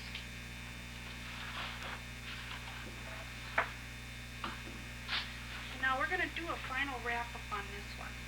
This is almost the perfect time. If I want to get it some further sparkles, I'm going to put a little bit of salt down in here, especially in my foreground area. And then I'm just going to put a little bit of popcorn salt in my distance, because it's much finer. If it works, fine. If it doesn't, I like it just the way it is. So for a final wrap-up, I just want to mention several things. First of all is the cast shadows. Now, when you're dealing with a subject that is, for example, like these little rascals here, my little bears, this is full daylight. So the cast shadows back here are crisp as can be. Look at how hard edged those are, because it's full sun. I want to get the feeling of the light bouncing around and casting all these various shadows. So I basically did this all on dry paper. Now as I get close to the edge, because I like to work in a vignette style, see these cast shadows I'm starting to lose the edges a little. But anything in my center of interest on a sunny day, crisp as can be. Now when I get into a subject like this one here, this is again from my book, and this one, all the little animals are sleeping. So this is at night. You can see the emotional quality of the colors here is very cool and gray, soft, and all of my shadows are wet, into wet, very soft, and that's because there isn't a bright sunlight on it. They would be soft because it's in shadow. So you have to keep that in mind. You can't make a rule that all shadows are crisp. Sometimes they need to be softened up a little bit. Another little wrap-up I wanted to talk about was the birch tree here. Now, you saw me paint the birch tree with the cool on one side here, and then I directly put the warm over the top. And on this particular picture, I did a combination of cobalt blue and burnt sienna. Now, when I get into a designer color, such as the one we're looking at here, because this was painted with all pinks and magentas and a little bit of cobalt.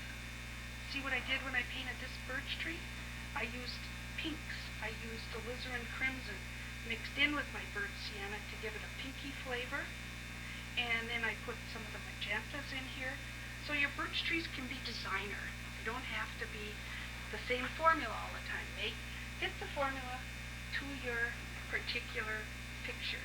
What looks best? You need a purple birch tree, by all means, make a purple birch tree. Okay, now, here's another little fun thing. When you do a snow scene, it's always possible that you're going to goof up. And heaven forbid, but it sure can happen. And one of the things I love is this is my ace in the hole. If things don't work out, I have a piece of clear plastic here. Don't get nervous. I take acrylic white ink. Now you could use Pro Color. It's a white watercolor, opaque watercolor. But I like using the acrylic ink. So now my painting is going to become a mixed media as soon as I do this. So if you don't want your painting to be a mixed media, don't do this. Or use an opaque white watercolor. Trouble with the opaque white watercolor is then if you decide to paint over it, it activates that white and it gets all smeared. If I decide to paint over this with the white ink, I can paint over it and my white ink stays white. So now, one of the things that bothers me are these trees are just a little bit too, I don't know, they're too prominent. My eye jumps from here to here to here. So I got the idea to have just a little snowstorm. So see, by just having a little gentle snowstorm back here, this is my white ink with a soft toothbrush, and I'm just starting to have a little snowstorm. So any areas you want to soften, push back, any areas you don't like, this area is not too exciting. I might even have a little snowstorm around here. And I kind of like some of that white landing on the water. See, and I'm sure this doesn't show up in the video, but it really does add kind of a sense of romance. The one thing I think you will be able to see visually in the video is when I do it back here. These trees should just be getting more in the distance. It was really funny. When I first discovered this technique, I had about 14 snow paintings in my studio, and I thought, oh, I think I'll have a snowstorm on one of them. And by the end of the week, I had a snowstorm on all 14 of them. So again, it's like eating potato chips. Try not to let it take over. So this concludes the first lesson, which is the layering lesson. And the next thing I'm going to do is set up to do a vignette style a la prima fall theme. Great. Well, I've got good news. I did take off all the masking that I had put on here, and I didn't lose any color, so that was a major victory. But I can't always guarantee that you won't lose color when you mask over with anything painted on top of Winsor Newton paper. So before we move on to the fall scene, I did remember that there are some important things that you have to know about reflections. Now, when we look at this picture, notice how dark the reflections are here, underneath, immediately under. See all of those little darks like that? I came around and painted those later. And then these little white, very crisp whites in here, I did that by taking a Q-tip, damp Q-tip, and I literally lifted it away. And I thought it would look more like frozen, kind of a snow. I don't necessarily do this on a fall scene with reflections, but I just thought that that would give it more of a frozen lake look, frozen river look. You can tell it's about lake. So now see, this one doesn't have that final look. So here's how I would do it. I would just mix up, for example, cobalt blue. When I have cobalt blue in the picture, I'll simply come in and paint it a little bit darker, immediately. Now my paper is dry.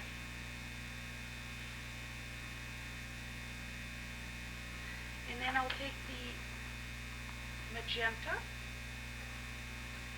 And remember, I like to combine the magenta, but not paint over it rather than. And so here we're having a little, the magenta painted in.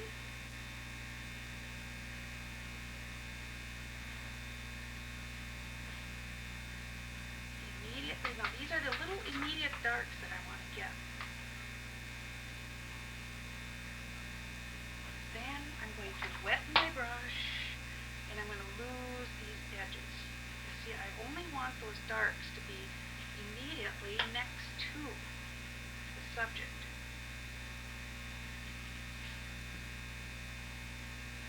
Sometimes I want those dark edges to be a little softer, so I'm wetting both sides here. But for the most part, I'm just putting those darks in, then I'm losing these edges. Now even here, if I want that to be cut around that green, if I want that green to really come around and define this edge here, see, I could come in, paint a few more of these really dark edges. Here I could come around and even show how that round color needs to be reflected in the water.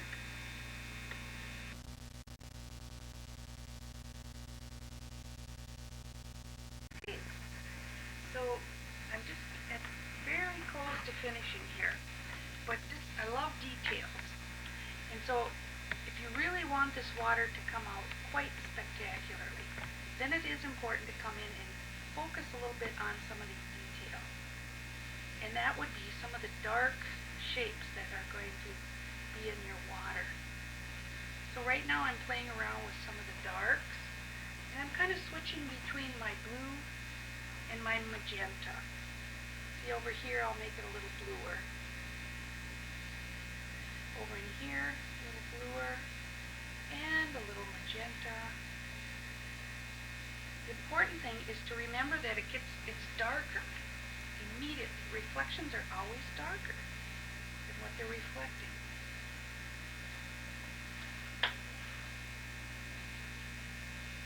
So I want to also keep this wet, so it has that nice fuzzy look. And now if you want to lift away, this is dry now, remember, but if you still want to lift away some of these lines in the water, even though it's dry, you can still make it work. So I'm just going to show you how everything lifts on this paper. And so if I want to lift out a white line of some sort, all I have to do is wet it and I have to work it. See, like here too. Doesn't happen right away, but if you just keep wetting it and working it, you can lift just about anything you want. And then I showed you those little white shapes. This is just a Q-tip. I've dampened each end. And now if I want to show that kind of white look, see how easily I can lift? And then as the Q-tip gets dirty, I just rotate it. So I can start picking up some of these really nice bouncing whites here. It looks kind of nice. Across this way. anything I want to really bounce off, if I want to lose edges, this is how I do it. Just dampen a Q-tip and lift it away. And this is a great way to get some nice soft edges here. Some lost. There's a nice lost edge. How about another lost edge over here? In fact, I should clean this up. I got a little clumsy. Clean that up a little bit. Bounce a little bit of that light down here. As soon as your Q-tip gets dirty, they're cheap. Grab a clean one, dampen it. And so you can just you can lose edges and go back to the white of the paper at about any point you want to with a dampened Q-tip.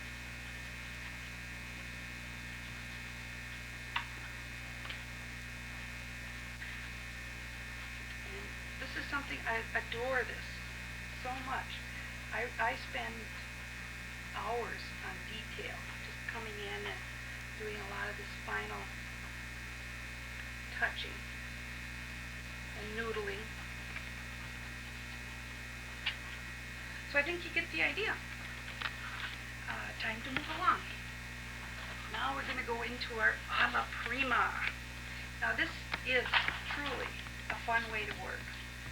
And when I designed this particular lesson, I chose a subject that I really love, and that's the shoreline of Lake Superior. It has this tall, rocky, cliff-like with a little bit of reflection in the water.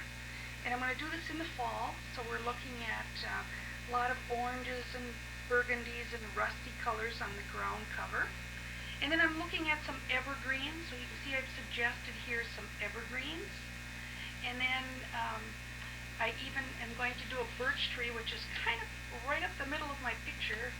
This whole thing is pretty much up the middle. We're going to have to kind of do some play with the volume. When I start putting in the color, I'm going to zig and zag the volume a little bit because of the centralness of the way I located that tree. But you can see I'm always thinking about the negative shapes here. See, in between this tree and this group of trees, these negative shapes are very important. So I'm always trying to show a lot of variety. And then I'm also going to have a vignette style of working. In other words, I'm not planning to paint this picture all the way to the edges. I'm planning to have the edges just kind of mist out, soften, and there's going to be a lot of white paper showing. And so I'm excited about getting started here. Let's go for it. Now this is a technique that I learned from Nita Engel originally in one of her watercolor classes, and then I've kind of adapted it a little, but I always like to give her credit for this. And that's the idea of throwing paint. Now in Nita's class we used a blobber, and when you take little short squirts with a blobber, I don't know if you can see that here, you almost need to, let's try it this way. That's probably going to be a little better. See, now when I spray with my blobber, it gives me little patterns of water, but next to this are little patterns of dry paper. And that gives me the effect that I'm looking for when I'm trying to get patterns of foliage. See, for example, when you look at this picture, this orange pattern here, this yellow pattern here, yellow-green pattern here, each of these patterns were created by having little blobs of water next to dry paper. And so I used to do it with a blobber. Now recently I was teaching in Japan and my supplies never arrived and I had to make do, and in the middle of the night I came up with this idea. I took a Japanese brush, oriental brush, and now what I'm doing is I'm going to throw down the patterns that I want to create with just where I want them. So when you spray, the water goes in a pattern all over your paper. So this way I can create the patterns where I want them just by taking an oriental brush and just sort of flinging down the water. Now my paper is dry. That's one thing that's unique now. Last time we worked wet into wet a lot. This time I'm working on dry paper. And as the patterns develop. See, I've got a little zigzag of water going through here. In fact, I think I'll bring this one right off the edge of the page here. And then it's kind of zigging and zagging through here. And I have masked a few little stringy lines coming down here. But notice I did not mask my birch tree this time. I want irregular edges. I want patterns of foliage crossing over the front of the tree. So I don't want to mask it. Now I'm going to take my Winsor yellow paint and I'm just going to simply wing that color right into these patterns of water that I've just created. See, and the reason I use this Oriental brush is because it releases the paint so easily. When I use what we call white sable or any of these man-made fibers, they hold the paint so well, it's really hard to get the paint to release. But this Oriental brush is made out of squirrel and natural fiber. So when you want it to release, there it is, it's down. So now we've got our yellow pattern for our birch tree in the fall. But see, yellow, it's not just one color yellow. So I'm going to go into some raw sienna. And see, this is going to give me a little harmonic color, so that it's going to look a little bit more like it's got some shadow underneath it. So far we've got kind of a nice little pattern going. At any point I can throw more water in it if I want those patterns to be a little bigger. Okay, now I'm thinking about adding some nice rusty orange colors. And that'll be like in the low foliage. So again, is our alla prima style? If I want orange, bingo. Throw the water where we want it, right down in here.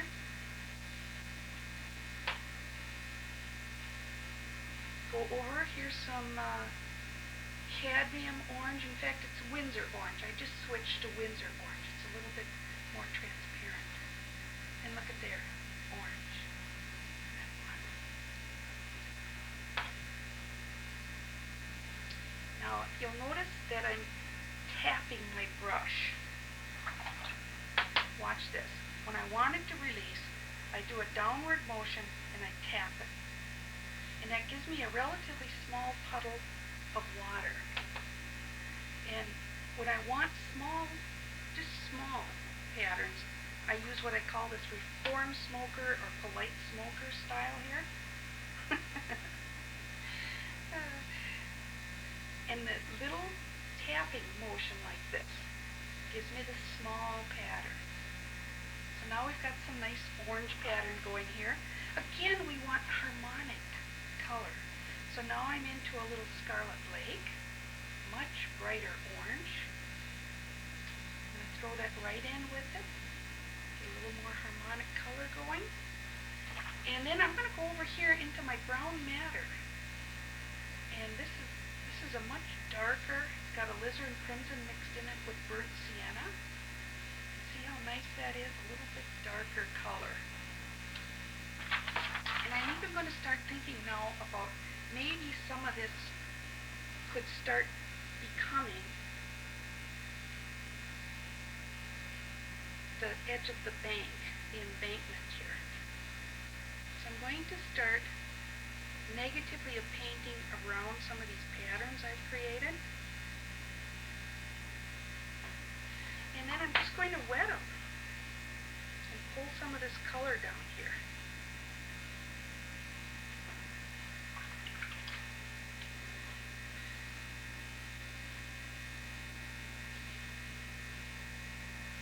Like I say, a lot of this painting is going to be white paper.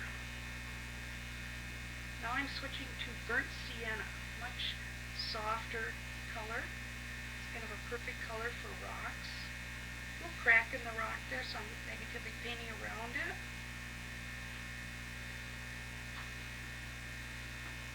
Now I'm going to just take pure water, soften that edge, and just let that edge kind of melt all the way out to the edge of my paper.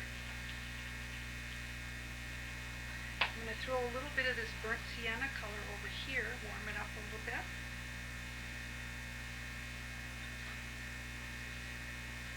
these are some of the rocks down here along the shore, getting closer to the shoreline.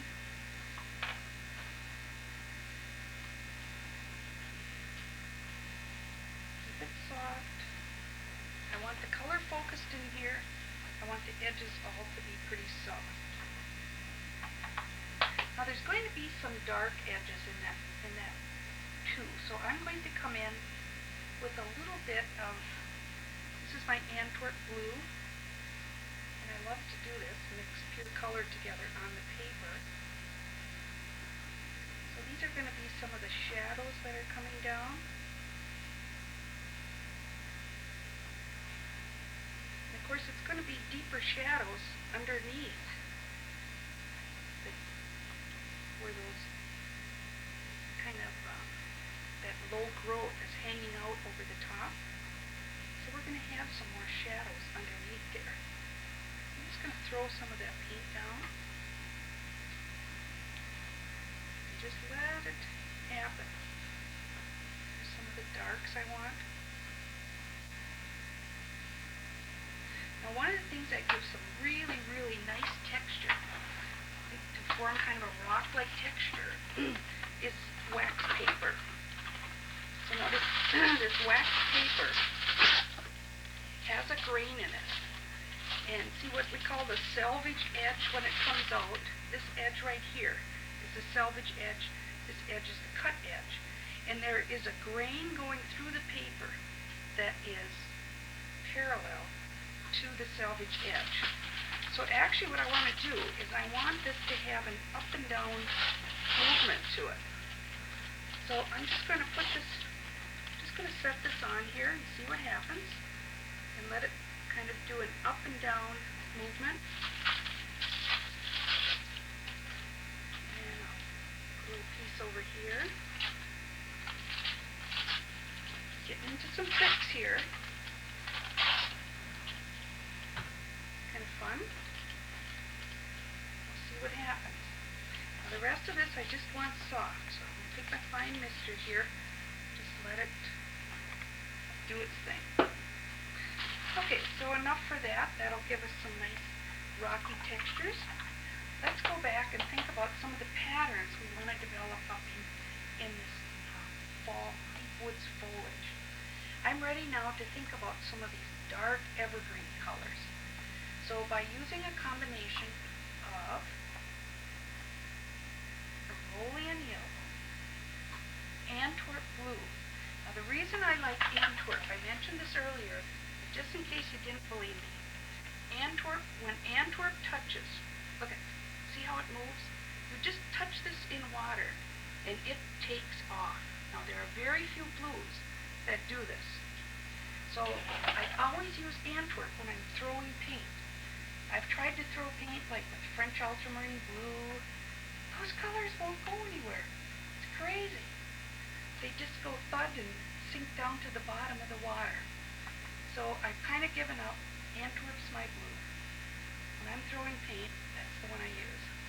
Now I'm also putting in a little cadmium scarlet, which is this opaque orangey color. But I like that color because it rises up later and gives us some of these rusty colors. See, when I'm doing these dark greens in here, by throwing in that cadmium scarlet, I just love the way these orangey rusty colors rise up to the surface.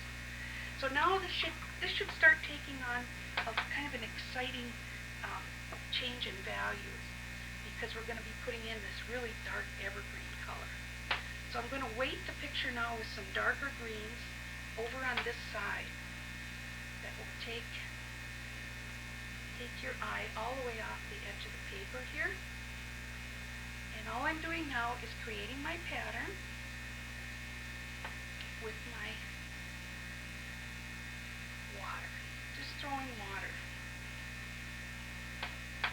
And then I do want some dark evergreen colors up in here. So I'm going to do that right now. And you probably are wondering, well, is it a good idea to let these colors dry before we keep going? And the answer is no. I think it's kind of neat. Do it all at once, all the prima. Now when I throw some of these dark greens down, let's grab it right now. When I grab some of these dark greens, see, as they mix with the yellow, they can give us some nice yellow greens. Good. And see, I'm even going to come in and paint some of this as a solid color. Negatively paint around that birch tree. In between here a little bit.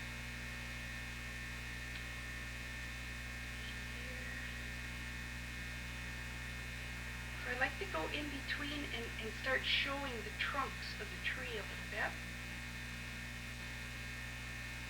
And then as I move out to the edges here, I'm going to start losing some of these edges just with my fine mister. So see the difference now? We're going from a solid pattern into that soft, into the white. Let's do that over here. First of all, we'll throw some of this paint right into these puddles of water.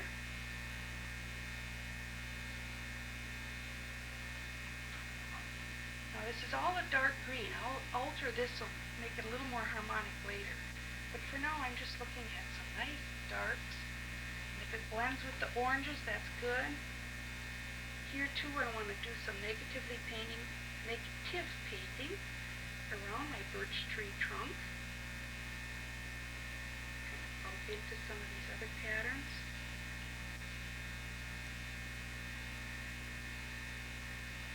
But I want to leave a lot of white holes. There's another, I should have made those drawings a little darker. I can see that now. Thank goodness I can see my pencil lines, even if you can't. So you can see what I'm trying to do. I'm trying to pop out some of the trunks, and I'm trying to create a pattern that the eye can move through.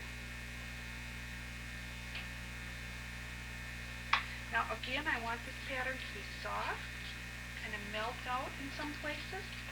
I'm going to take my fine mister and spray into it.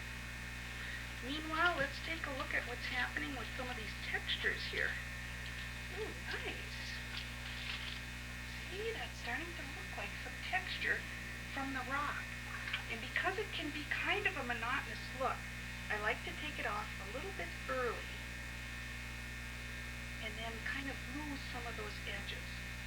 So you can see I just have water on my brush, and I'm just softening this a little bit so that the texture isn't being too much.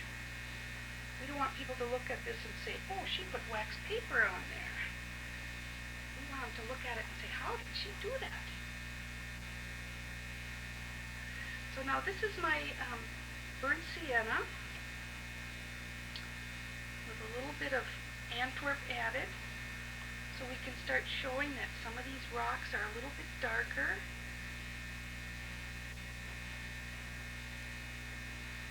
Burnt sienna, Antwerp, it gives you kind of a green. Now if I push a little bit more burnt sienna, it stays a little browner.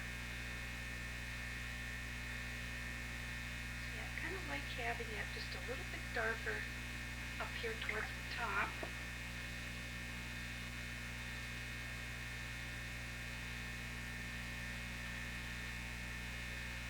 There, so now we've just suggested these rocks.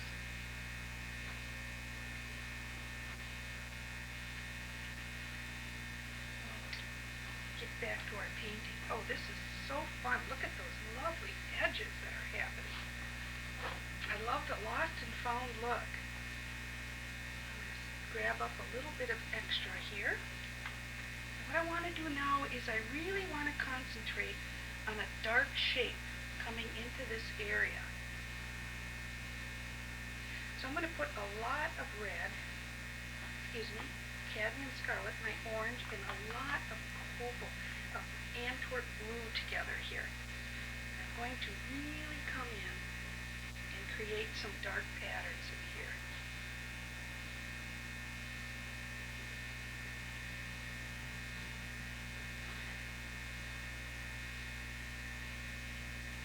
Right through here.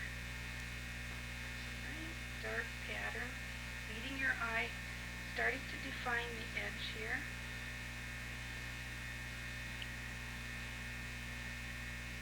one of the things I'm trying to make myself do is to be more of a negative painter. So I'm doing a little negative painting here. I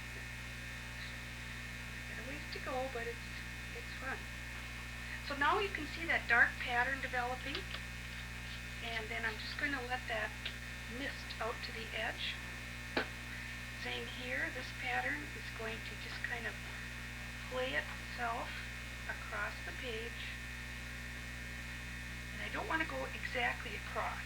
But this time I'm going to pull my dark pattern up here, and I'm going to go into my plain water. I like to work with two brushes. One is simply for water, and the other one is to throw the paint. Yes, right. Now I want to get some more harmonic color into this dark green pattern that I'm working with.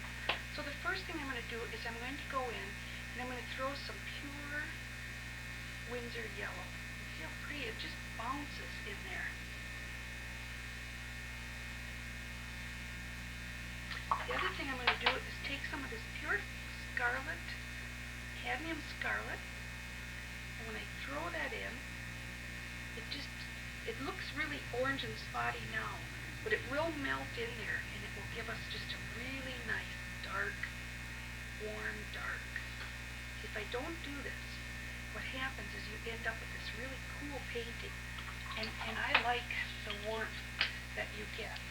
In fact, I can take you back to this picture we just did a little while ago and see up in here where I threw in that pure orange, how nicely that warmed that up. Same over here, I threw a lot of pure orange in there, and I really, really like what happens because it warms it up. So that's the kind of thing that's going to be happening in here. So now we have kind of our basic patterns going here. I'm actually kind of pleased with that. Sometimes I'll lift away a little color because you never know exactly what color it's going to lift to. Sometimes it'll lift out to a really beautiful. Okay, well, we're back at the picture again, and you can see now since we were last videotaping, I came back in and I painted the birch tree, again using the cool and then laying the warm directly over the top so that the tree now has a balance, sometimes cool, sometimes warm, and then if you notice the light is coming in from this side. And all these very heavy patterns of water and paint are now dry. So if I want to come in, because this is that vignette style where I want a lot of whites, I want things to be rich in color here, radiating out to a very soft, even white edge. Here you can see we have a very dominant yellow. This is kind of a burnt sienna. This is a much warmer color. So I'm trying to keep the colors as pure as possible, but with this vignette style where we actually go back to the white of the paper. So I don't really want to come in now and paint all these little holes with a blue sky or a pink or yellow or whatever. But I do want to give just a little hint of a nice blue sky. So what I'm going to do is I'm just going to take like a real white, light blue. This happens to be a cerulean blue. And by coming in here and just painting all these little holes, believe it or not, kind of difficult to do actually. This is one thing about watercolor that's pretty unique. You have to paint in between everything. So now it would be real easy just to keep going, and next thing you know, we've filled in all these sparkling whites with this blue, and I don't want that to happen. So here's what I'm going to do. I'm going to take water, and I'm just going to let this color go from that very deep blue. It's a light blue, so it never does get too dark. But I'm going to take that blue, pull it out, and then I'm going to wet my brush and just let it melt into the white of the paper. See? Even here, I'm going to let it melt and become the white of the paper, because I really love those whites. The whole idea with this style of work is the idea of working, keeping as many whites as possible, so we get that nice sparkle. So we'll just do a little, pull it out, and then just let it end. So now we have a little hint of a blue sky. I did have blue sky here earlier just because of the blues that came out of the green that I had here. If you remember, I took my fine mister and sprayed away here, and the edges melted out into that soft blue. Now when you get a bleed back like this, that's where a part of it was still wet and the edges were getting dry. We get what we call a bleed back, or sometimes it's called a blossom. And this can be corrected by taking a damp tissue, and if you'll notice I did spray into it a little, and you can't do this when it's wet because you'll lift the wet paint and leave the dry edge and you'll make it worse. But I did allow this to dry, and then just with a damp tissue, see, I can lift away a little bit of that blossom edge. And this is a little trick you can do again on the Winsor Newton paper. It's kind of a miracle paper. You can do so many corrections on it because the color lifts. So now look at that, we got rid of our bleed back. The only one we had, well, here's another little one. And some bleed backs I don't mind, but when you have one rather large bleed back, then you kind of like to take it away. So to resolve the picture, I have painted the birch tree. I have come in with some of the finer trees to give us a clustered look, the one large size, some lower trees and foliage down here. Now most of that I did with my palette knife. And I just came in with the tip and painted almost all of these. You saw me do that earlier. So now I'm ready to do the reflections here. Again, I don't want to take too much time with this, but I do think some things bear repeating. And painting reflections are definitely challenging. But oh, it's one of my favorite things to do. So what I'm doing is I'm wetting it first. And I want to keep the vignette style here, so I'm just going to be doing pretty much what you're seeing right here is all that's going to reflect. So I want to come down with just the pure color. So when I see this, this is the burnt sienna. That's the color that's going to come down into the water here. When I'm looking at that really nice, very warm color here, this is actually burnt sienna now with alizarin crimson. That's what I'm going to pull down. Over here it has a dominance of raw sienna. That's the color I'm going to pull down. Just that nice yellow color.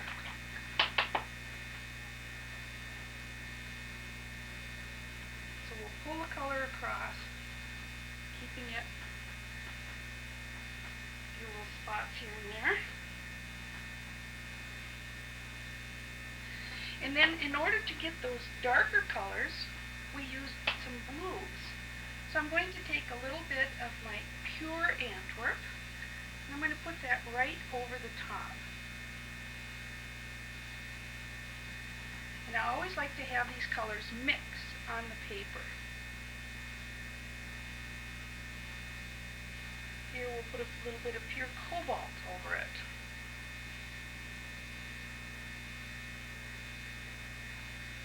Throw some of this to get some of the darks. And then I also had a mixture, this darker brown, if you recall, was a mixture of my brown madder and my Antwerp. And that darker color is going to be coming down immediately below. And then there's kind of a darker edge coming along here. Let's pull a little bit of that in. And then we can suggest the shape of some of these rocks again, which they're going to be in reverse.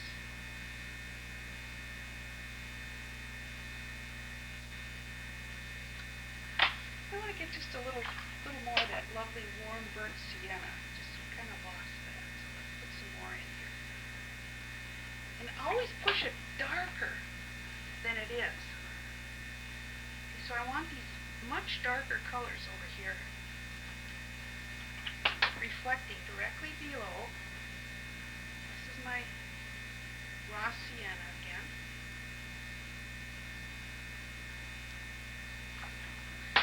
Now we can let those colors move a little. Gee, surprise, surprise. See, a lot of these are earth colors, and they don't move as easily as some of the man-made colors. Again, I'm going to take my sprayer, and I think I'm going to pull out a nice little white shape. I'll go about a third of the way down here, and I'll start spraying. Just literally pull that color right back to the white of the paper. And then we have to let that extra color run out, the extra water. Then remember now we've got this big roll of water that has to equalize. So we're going to let it roll back and forth a little bit. Ooh, that looks pretty good. Let's do another little one right here. Right back to the white of the paper. Again, we have to take away the extra water, let it run, let it settle down a little bit. You can see already we're getting the feeling of light bouncing in the water.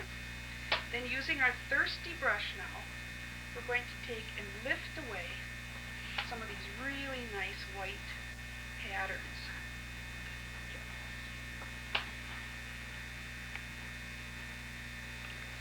We're going to lift away these little white shapes because we want that to look like the water's just moving a little bit. Maybe just give it a little movement here.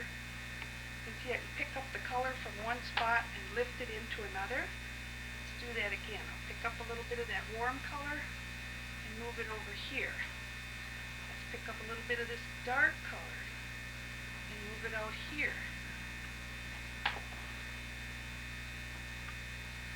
Let's get some white vertical lights coming this way too.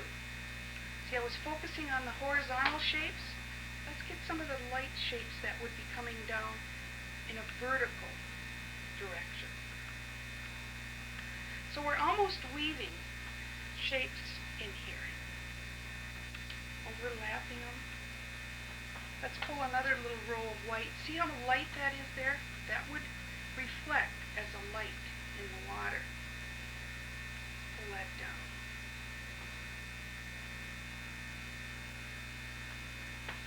And then, of course, the little sparkles. I'm going to take most of the water off my fingers, and then I'm just going to come in and give it a little toss them on here and get a nice little sparkle of light. So there, that's all we need. And see how the edges are still very light, very white. We kept the color basically focused through the deepest, through the center here. And then some of these edges over here, I want to keep them soft. I want to keep my crispest, the crispest, is that a word? The most crisp, whatever. I want those edges in here, and I want the edges as they go out to the edge of the paper to become very soft. So for the most part, I'm going to soften the edges all around the edge, and then keep these nice and crisp. And if I want to, I can still come in now.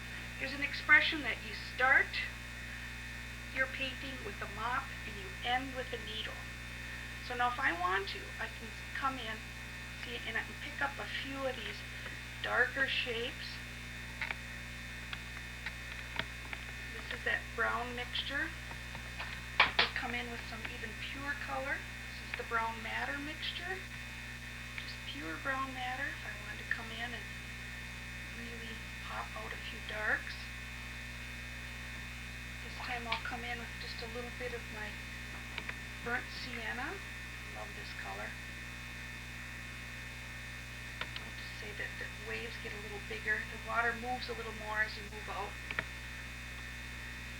So there, we've captured the essence of the reflections.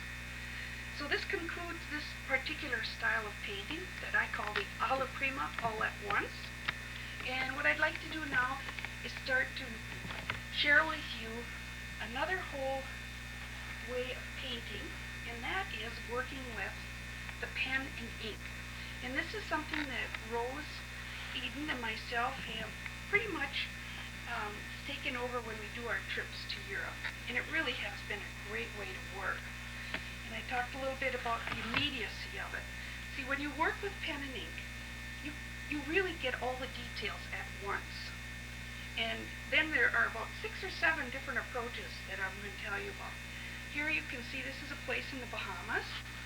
And what I did is I observed this throughout the day with the morning shadows, mid-afternoon, high noon, about mid-afternoon, and late in the day. And it looked completely different. So I want to remind you, I want you guys to all be checking out shadows. Now this happened to be the early morning shadows. And one of the ways you capture shadows is to simply take a cool color. Now this happens to be just pure cobalt blue. And cobalt is such a nice neutral color, so that when you work with the cobalt, when you put your warm colors over the top, it blends into the grayed down neutral colors that we want. So if I want pure color, I of course leave the paper white. But when we're looking at the shadow areas, almost all shadow areas have some blue in it. So what I'm doing here now is I'm basically trying to capture where the shadows are. And I pretty much captured the ones that are on the side of the tree here. And so you see the lights here, the shadows there. Some of these palm trees are in much more shadow than the others. So sometimes I'll even do that. I'll capture the shadow side, leaving the light side later, where there'd be more yellows and more pure color. So this is one way to do it. Do the cool colors first, put the warm colors over the top. Now another way you can do this is do the warm colors first. And I frequently will do this, particularly if I'm on location and it happens to be a really bad time to paint cast shadows. You know, it's high noon, the shadows are so flat, they're not interesting. So when that happens, what you do is you start just painting the color of the wall. Maybe it has some nice warm colors.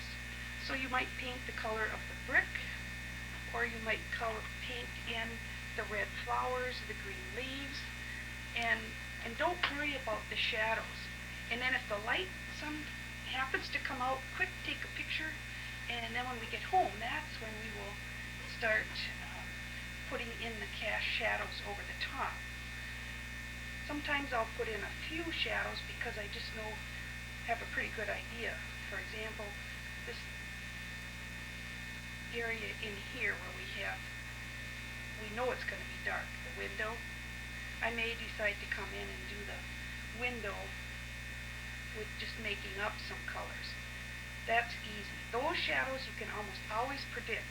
Like windows are almost always dark, but it's the shadows that are cast across, when the light passes through this and makes an interesting pattern on that pot, for example. I'd rather wait and see what is going to happen when I get my photograph back, so that I have a certain degree of accuracy.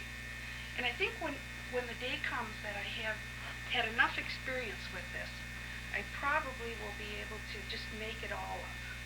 But I do think it takes a certain amount of observing and experiencing, and then eventually you get to the point where you can just do it on your own. I'm getting there, but it takes a while.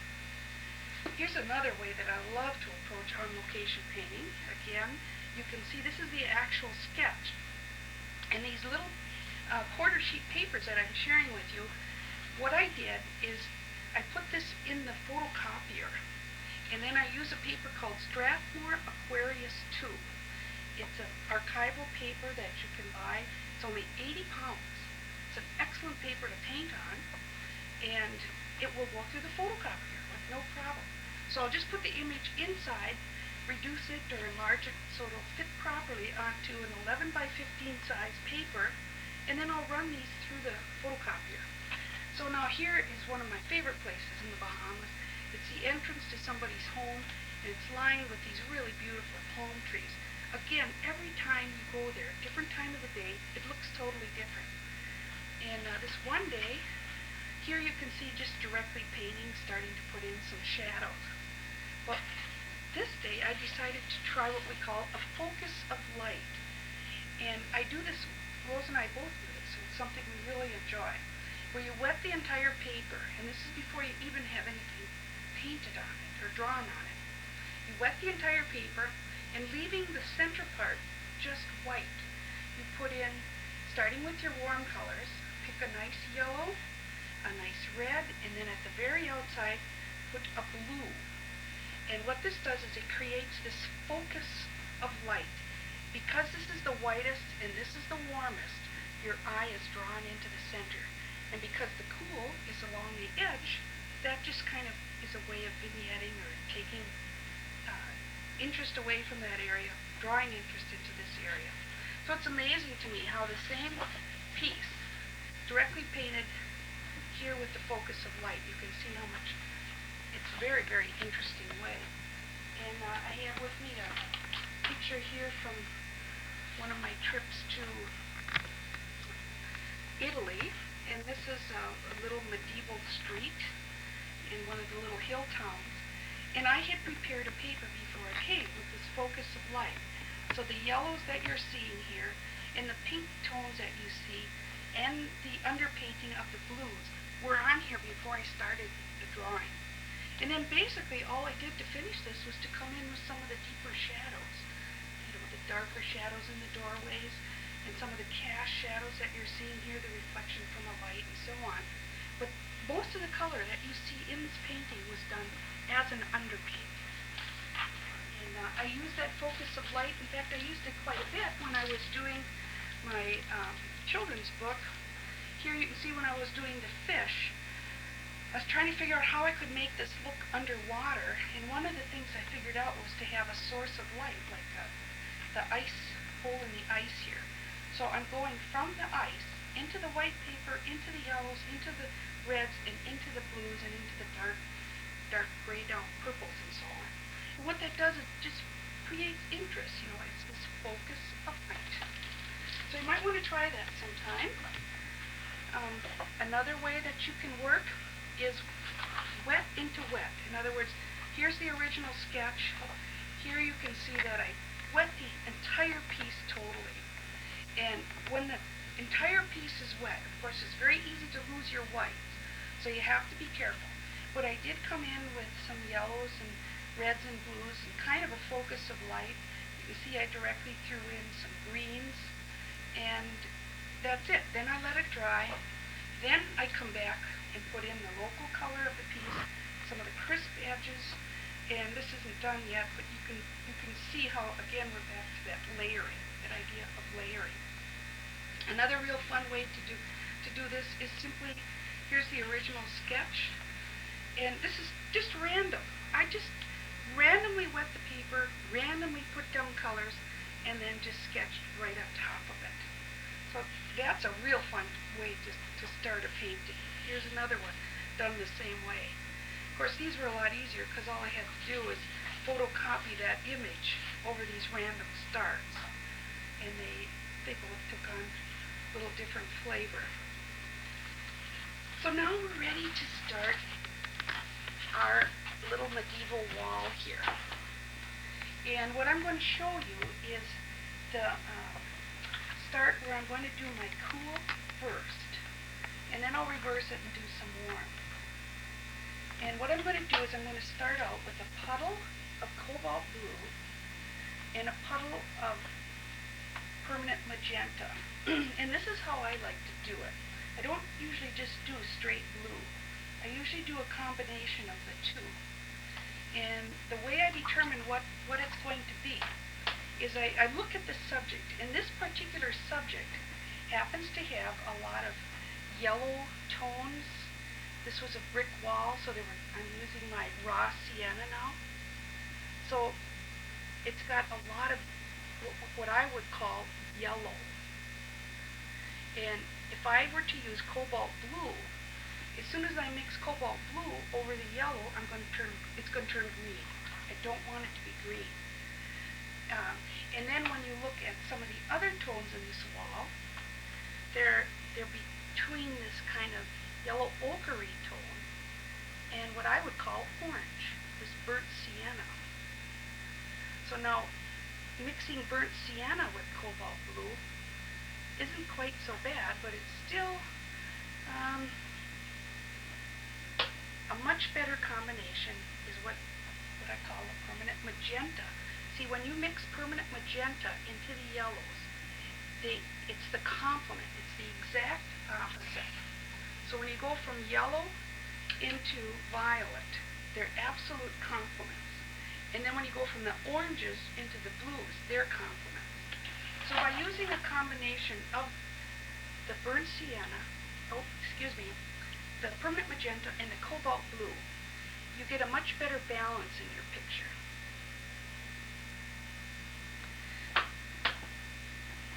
Now, so what I'm going to do, I was just throwing a few warm colors on there as I was talking, but I'm going to start this with the blues. So for example, maybe I want a blue sky, and maybe I'll even go into my French ultramarine here, much darker. Let's give it a nice rich color. And I've got some foliage drawn in here, so I'm going to leave some little whites in between the foliage. What I'm trying to do right now is identify that this is the edge of the wall, and what we're looking at here is the sky. Then I'm just going to take some water and let that fade out. I'm going to keep this in kind of a vignette style. Just let that fade out. And over here now I'm back to my cobalt blue. And this happens to be in shadow here. And the light is coming in and hitting the front. So we're going to have quite a bit of shadow in this deeper crevice here.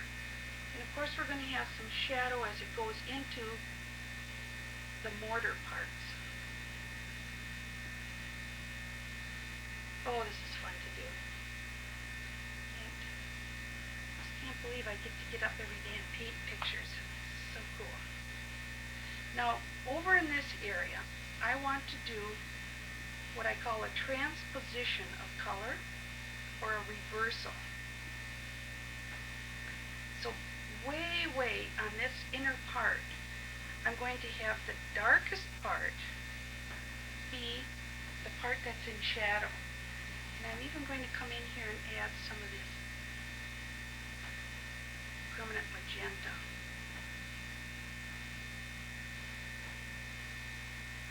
All the way down the side of this wall. Now as I move out here, where the light's going to be catching it, I'm going to leave this much softer. See, I've wet my brush, just pulling out a little bit color, not as dark as that. In fact, I think I might even get much richer back in here. Some of this would all be in dark. Just pull that all dark. No light hitting that part. See, then over in here, the light is going to start to hit those bars. And then see what's happening out here? The bars are dark against light. So this is an example of transposition, where you're going dark against the light bars and then dark bars against the light background. And whenever you can do this, I really want you to think about it. See, I'm reversing it again here. See how this bar, the hand bar coming down, here it's light against the dark background. But as it moves down here, now it's going to be dark against a lighter background. So I probably will come in and paint these steps in quite a light tone. It'll be in the warm, some of the warm ochres, and I'll just leave it quite light. In fact, I think I'll take my tissue and even lighten it a little more. So whenever I can, look for this transposition and reversal. And we're going to have the mortar is going to become dark, So as we move up here and approach what is going to be another window ledge, again we'll have the darker tones in here. One of the things I do when I'm drawing a subject like this is I'll try really hard not to overdraw it. In other words, I'll try to capture what I call the essence of the subject. So if you look at this particular subject here, what I've done is I didn't draw any of the bricks up here, but I got a lot of detail on the bricks through here, and then I connected the detail with the window. Then I came out and made a few little bricks, little section here, no detail here. Again, more detail to carry your eye through the center of interest. Down here, no detail, no detail, no detail, no detail. So I try to keep the amount of detail necessary within the center of interest. I try to have these shapes connect. You'll notice how your eye can flow through the center of interest, kind of zig and zag your way through. And even down here, when I get to some of the darker mortar,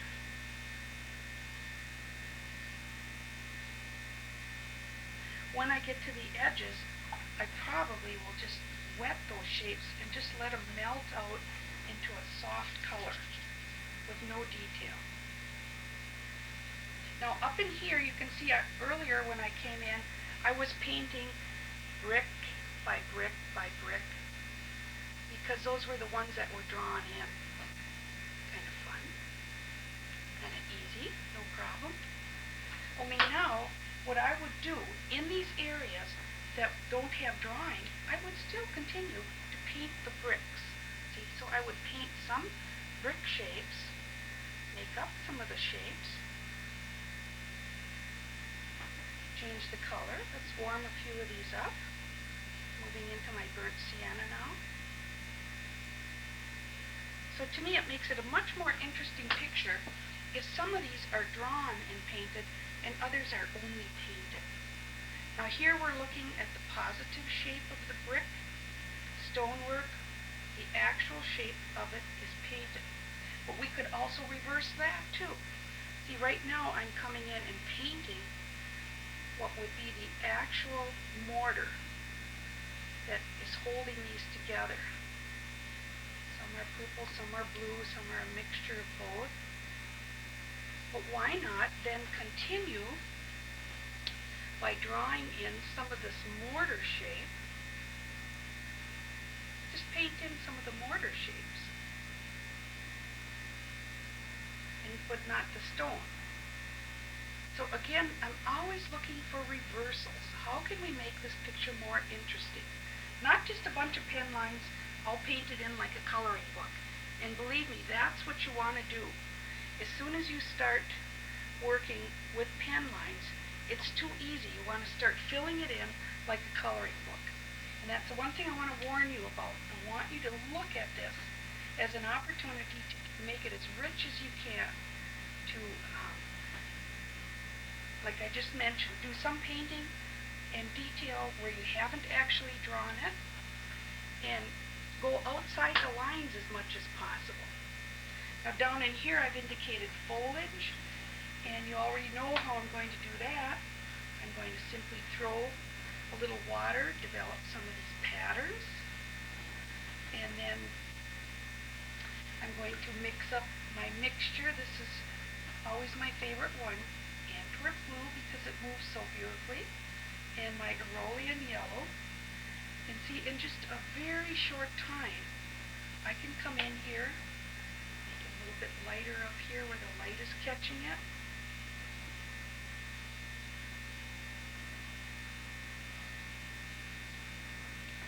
Now if I want to, I can even throw water into the patterns after I've thrown the paint.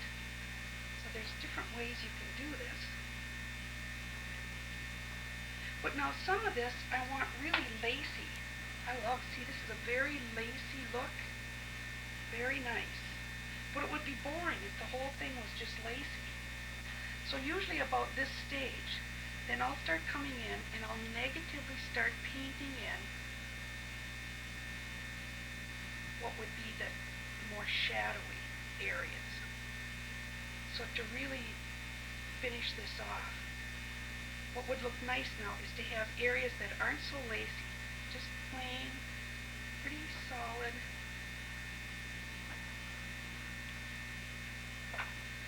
And then some of this I could make a little darker. I'm throwing a little bit of my orange in here, darken that up a little bit.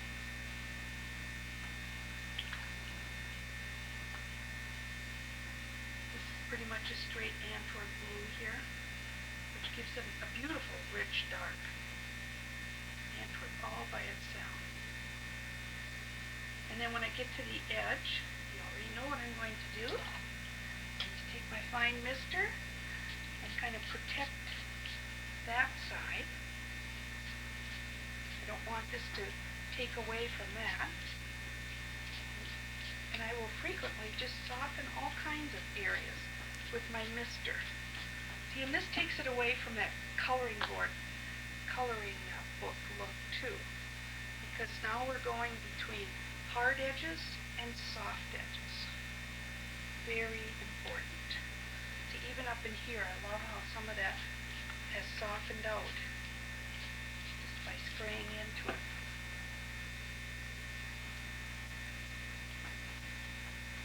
So I think that pretty much covers what I wanted to cover with our on-location painting. I'm going to move along and show you a few other techniques now that I'm excited about. Here's a little piece I did when I was in Nebraska recently. And very simple. The pen lines tell the story. Very easy colors. You know, green grass, blue sky, red barn, white corners. Can't beat it. Here's that one we looked at earlier. Now you'll notice I wanted that sky to be dramatic.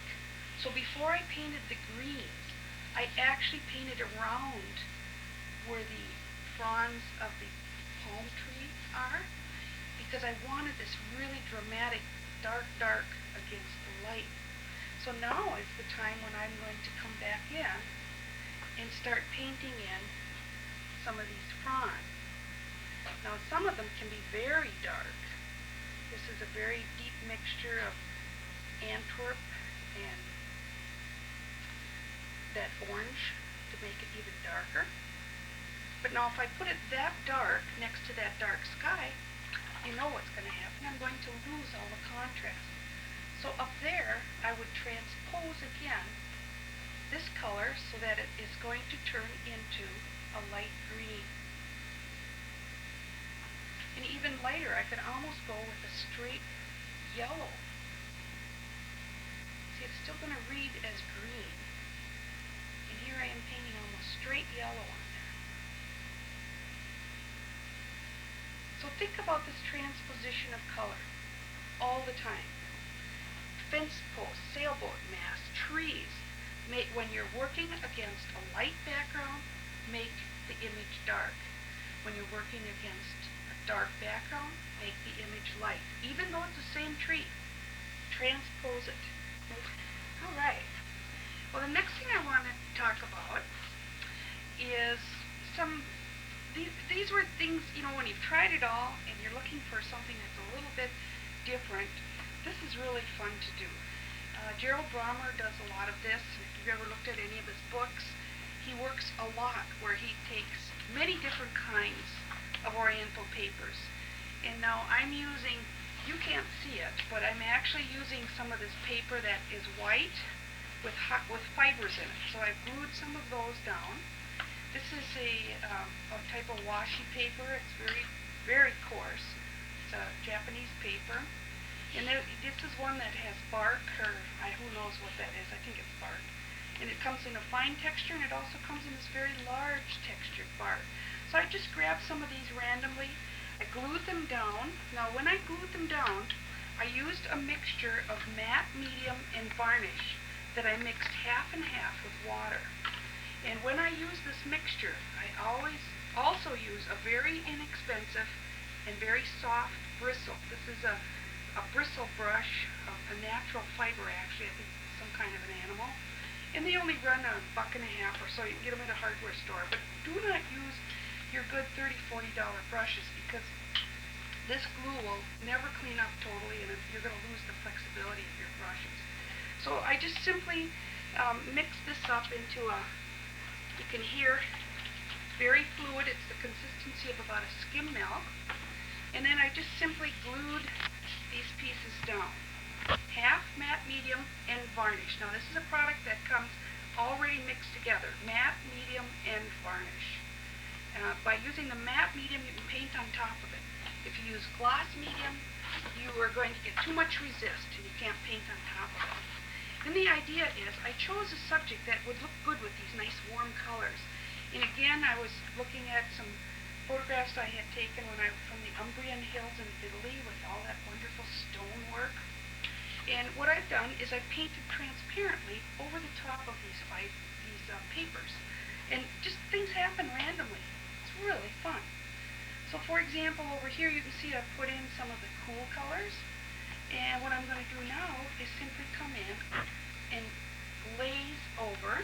A glaze is when you put a transparent wash over another subject, another color. This happens to be my burnt sienna. And by glazing that over, maybe I'll even go from burnt sienna and change it a little bit into more of a yellow here.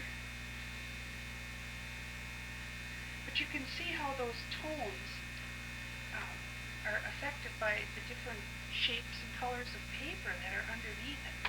I just love what happens. Now this is a little bit too cool for a foreground, so I'm going to take and just simply glaze a little burnt sienna over it. And you never know where it's going to become dark and where it's going to stay light. There are certainly a lot of surprises in this.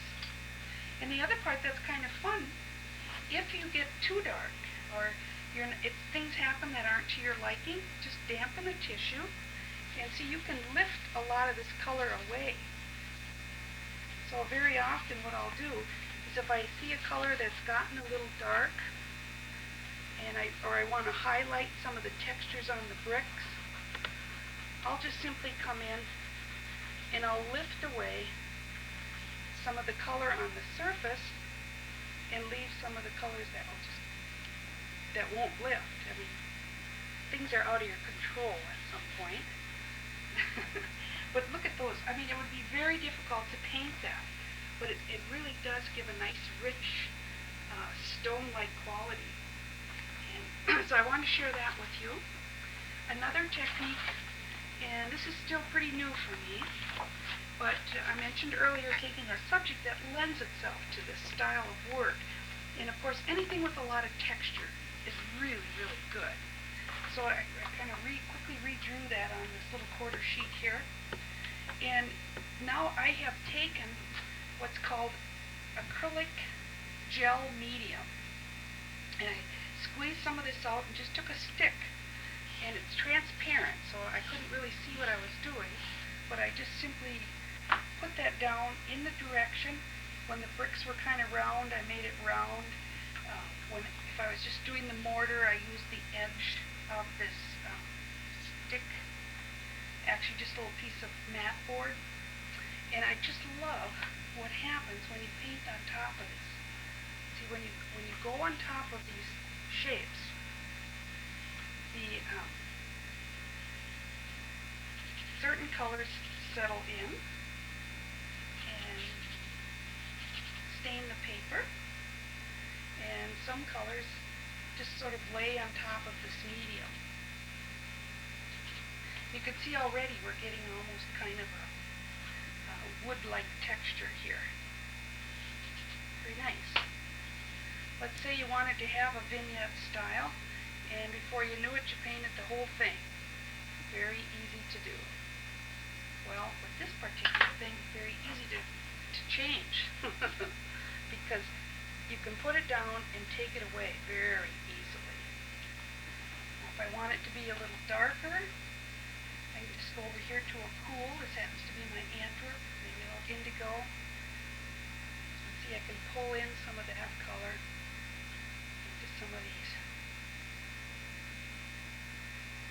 crevices and just kind of stain them, see what happens. Maybe wipe it away. But I really do like the very nice wood-like textures that are happening here. Ooh, great. Let's try it down here. This is my raw sienna. It's not a real bright yellow. It's a nice earthy yellow. A little bit of that. Let's warm it up with a little burnt sienna. If you have too much, see, you can always take it away. That's what I love. And I want this to read as kind of a white wall with textures. This is my brown matter.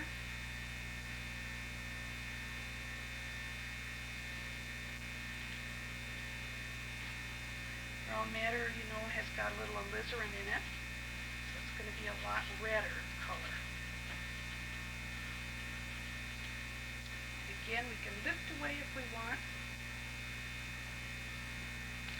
But in just a little, it didn't take very long at all. Look at how this is almost looking like some parts of this are looking quite finished already. This is my tile roof. Now, whenever I do something in a vignette style, I would start out with the darkest, brightest tile colors. This is my mixture of alizarin crimson and burnt sienna. Now, as I move out closer to the edge, I'm going to just do straight burnt sienna, much oranger.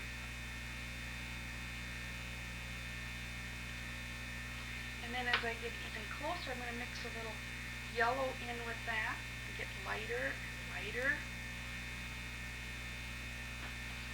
And then I'm just going to wet my brush and just let it be a thin, thin wash.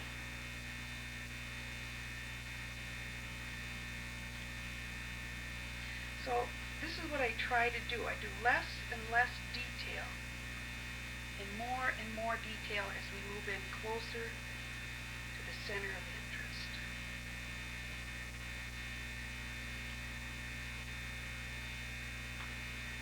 And we have some cast shadows under here. This is supposed to be cobalt blue, but I have a lot of color left in my brush. We'll run a little cast shadow under there, cast shadow under here, a few dark window shapes.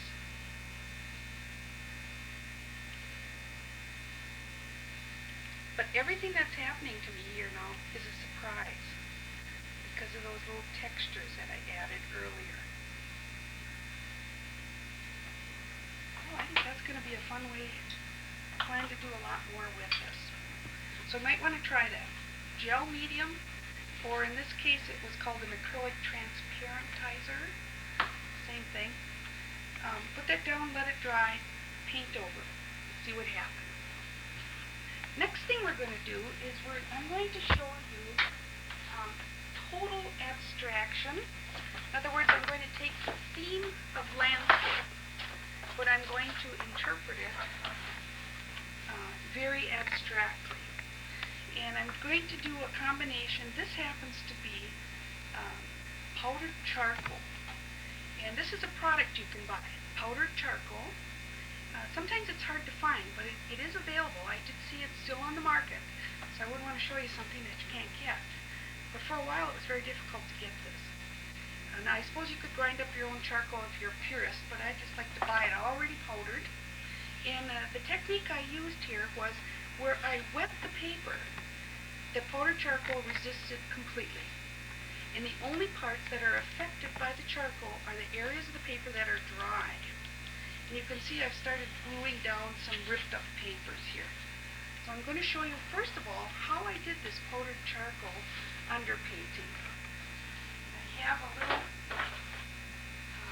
white board here. This just happens to be a artist's board. It's an archival paper on the surface.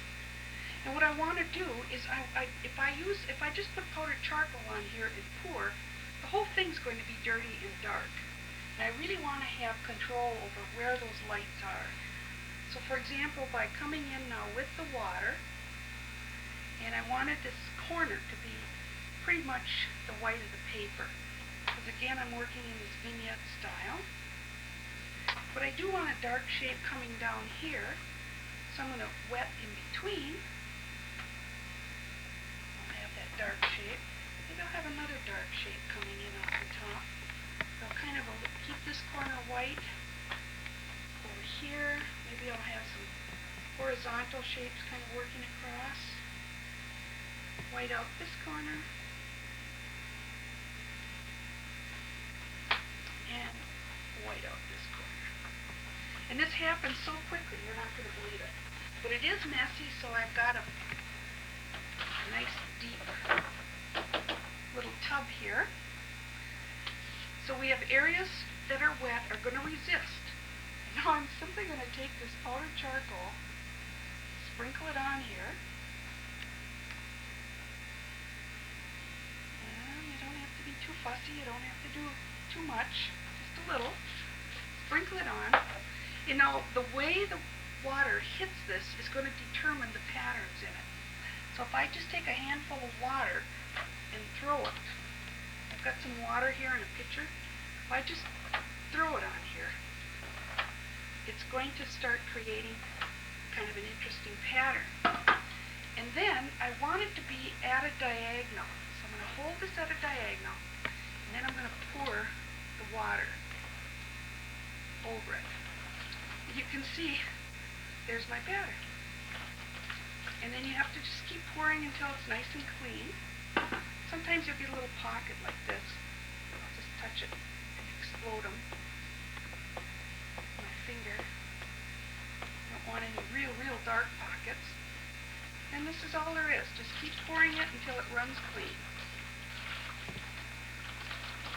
And that's pretty much it. It's pretty clean. Now when this is dry, I have to set this charcoal. If you don't put some kind of a matte film over this, the charcoal will keep reactivating. So it is important that you set this charcoal. And what I used was simply a fixative like you would use for a pastel. And so now you're looking at the same thing done on my full sheet. And see, now this has been set with a pastel fixative. You have to do that outside. It's very toxic. And you can see I can paint on this, and I'm not going to get, see, it's not really moving. It's what we call a workable fixative. So don't spray it with an acrylic spray, because what's going to happen then is it's going to seal the paper, it's not going to receive the watercolor. So make sure it's a workable matte fixative. And you just put it on there, and see now this allows me to wet it and to go ahead and paint. Because one of the things I want to do when I come back and paint this picture is I do want to come in and be able to paint in some colors over this to play with it and change it. Before I do that, I wanted to glue down some collage paper. So I do a lot of experimenting, and this was a piece that I couldn't make it into a painting no matter how hard I tried. So I decided that one of the things I could do would be to rip this up and see what kind of a playful mixture I could make. Now in my planning, I wanted something that had a strong diagonal thrust. I wanted it to remind me of a landscape. So I am going to do some layers back here that are going to look like hills or sky. This I'm thinking of as kind of mountain shapes. And then eventually I want to get both some horizontal shapes and I want to get some vertical or diagonal shapes that are going to be interesting and break this up into several patterns going back and forth. Now see, I love this little part right here. Wish I could let's figure out a way to reverse that. I want to keep the diagonal movement like this. Yeah, I might have to play with that one a little bit. But you can see how much fun this is. These are pieces that I just ripped apart. I may overlap a few of these. And when you rip these, what's really interesting is there's several ways. If I rip it towards me like this, see how I'm exposing a nice white edge. But if I reverse it, you don't see the white edge. So if you like the white edge, rip it towards you. If you don't like it, rip it away from you. And I like the combination, some white, some not white. I'd like to actually pick up that dark shape again down below here.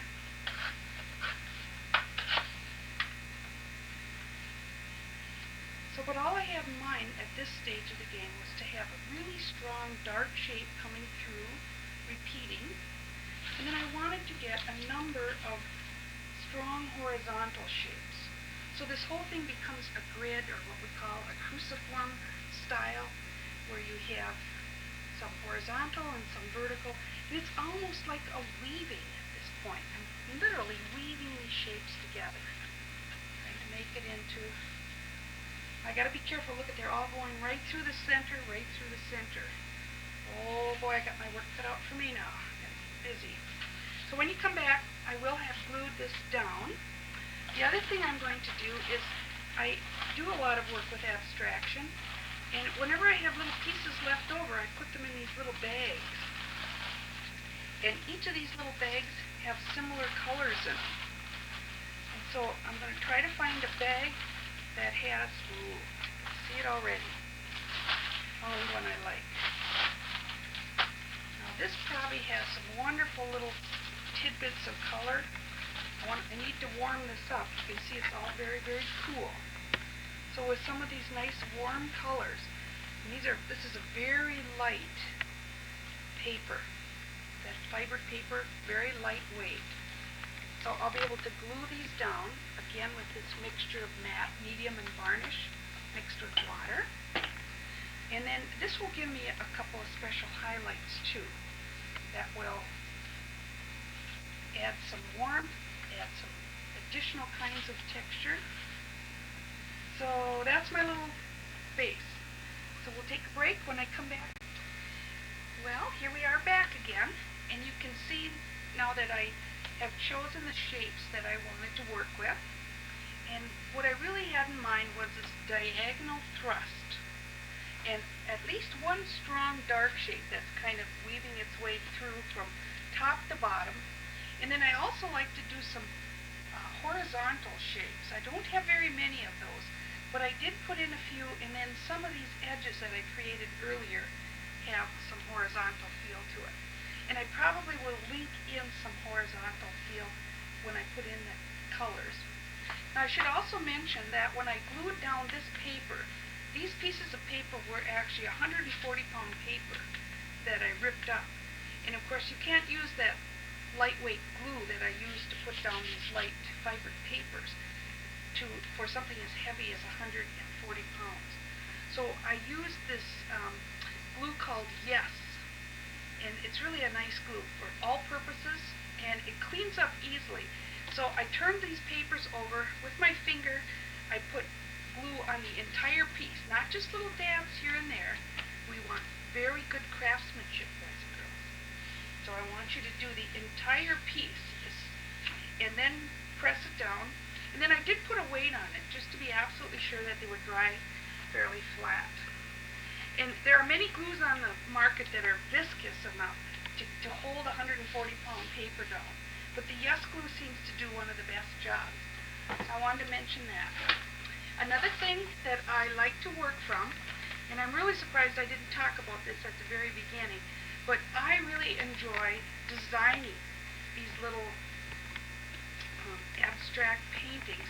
First of all, just simply as a little thumbnail sketch.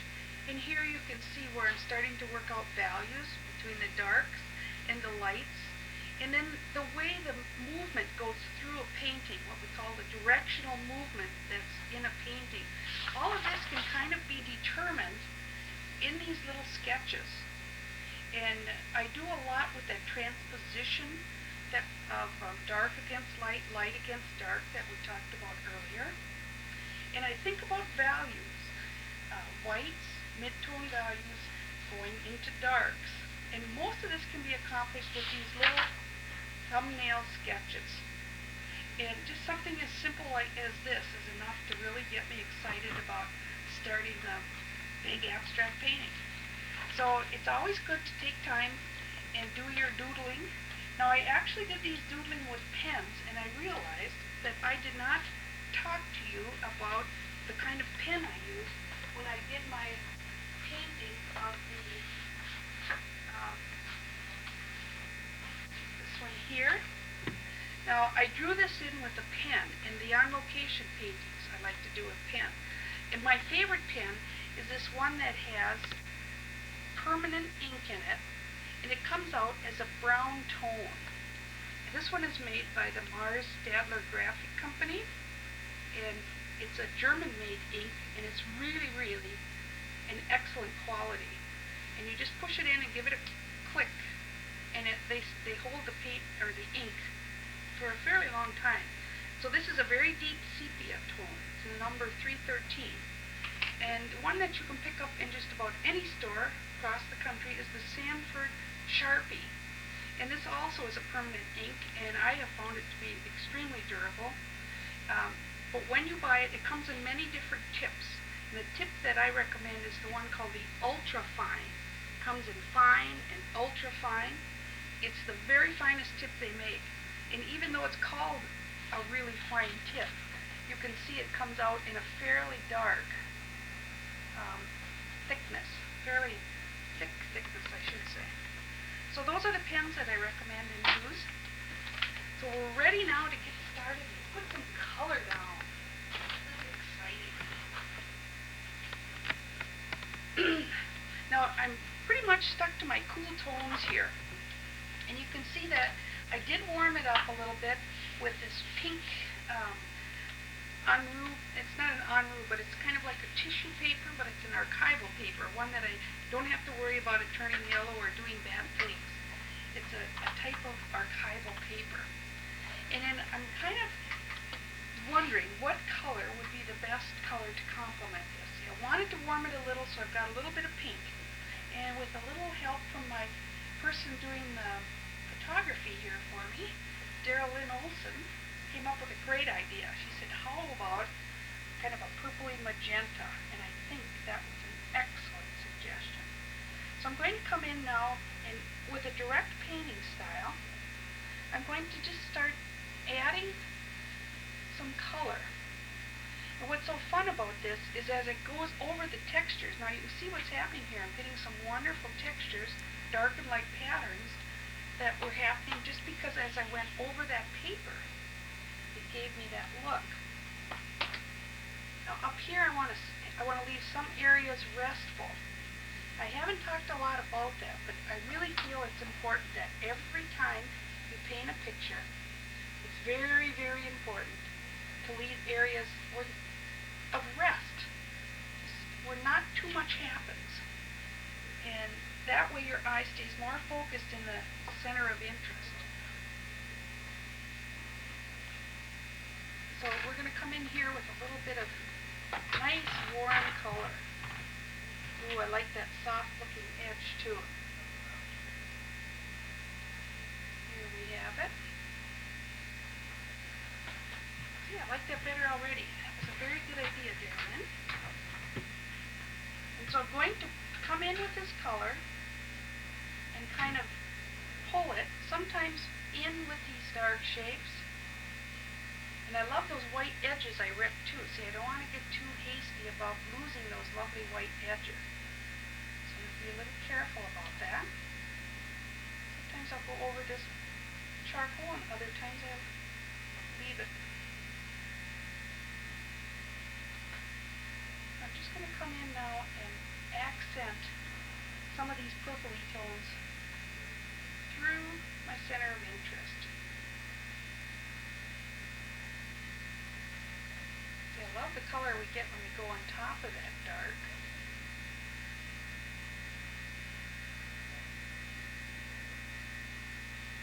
And I don't want to lose all my whites yet either, so I'm going to keep that in mind. Now over in here, I'm going to start getting textures again because I'm going over the part that I glued down. But I love having this soft edge, so I'm going to definitely soften that a little bit. Just come in with some clean water.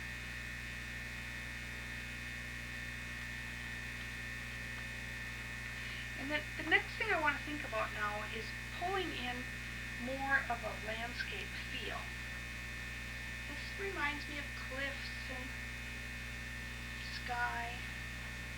So I think what I'm going to do is come in with some blues right now. I'm going to switch to a little cobalt, nice soft blue. And we definitely need to put in some kind of a horizontal feeling here.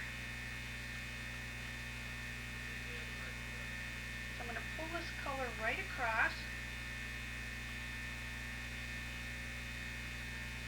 In all the areas that I've wet. Right across here.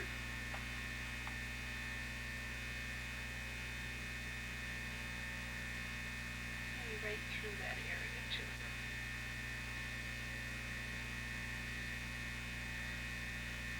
There, now it's starting to feel a little more landscapey. In fact, why am I being so shy? Why don't I just pull this color all the way up to the top here?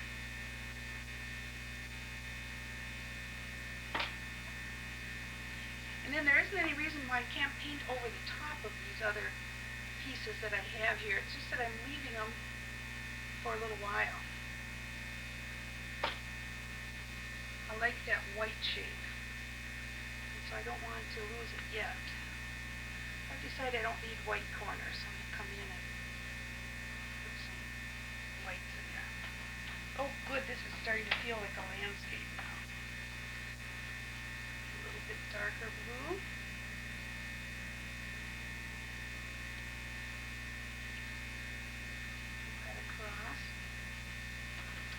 I just tip this a little bit and let some of that color run down. That will feel good too. Just the directional movement.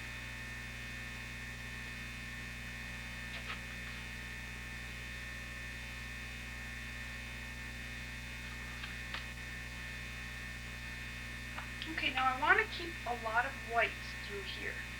That feels important to me. I like to have my whitest whites and my darkest darks, the most interest through the area that's my center of interest. So I'm just going to come in here now with a few more purple tones. Some of them a little bit darker. Charge that in a little bit there.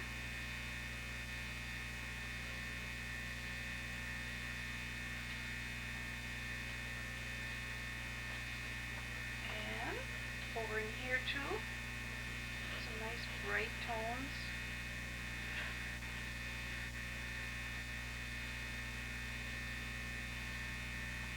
So we'll keep our brightest brights right through our center of interest.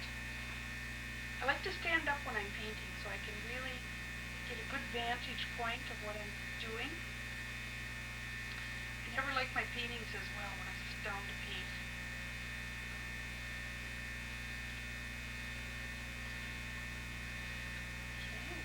It up in here too.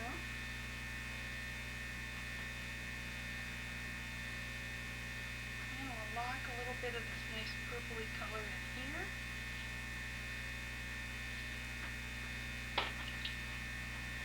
And then I think what I'm going to do is wet this area so that now all the whites will be basically flickering through that center.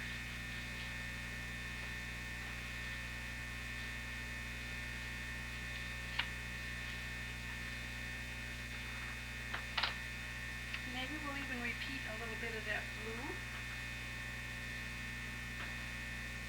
Hold it down here. Again, we'll give it a little bit of a horizontal thrust.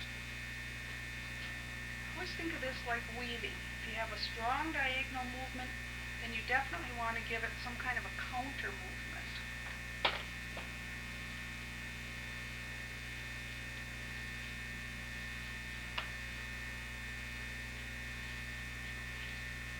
You can see how I can paint over these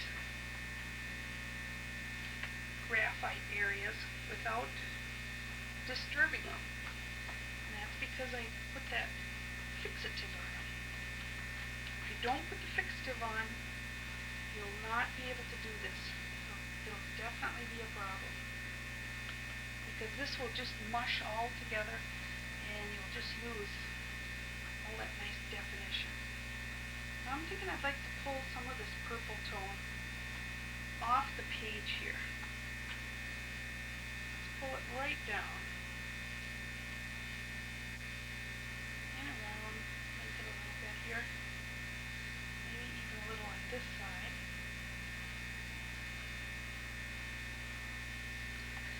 And I really like connecting these colors. I don't want it to get too spotty here in the center. You can see the purple's going off here, here, coming off here. Now it wouldn't hurt if I were to pull this color up off the top too.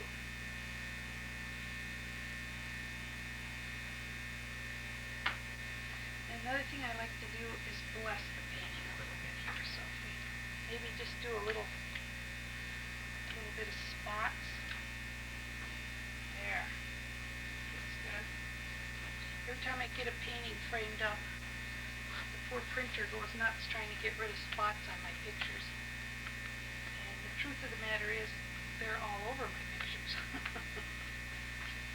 That one got a little bit out of hand here. I'll clear that up a little.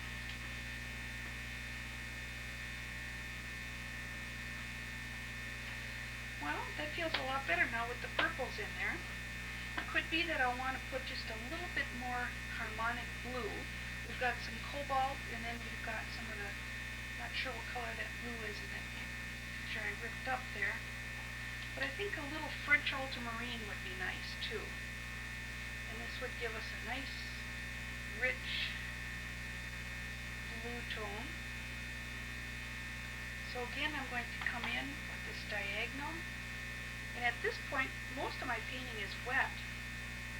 So everything I put in here is going to have soft edges.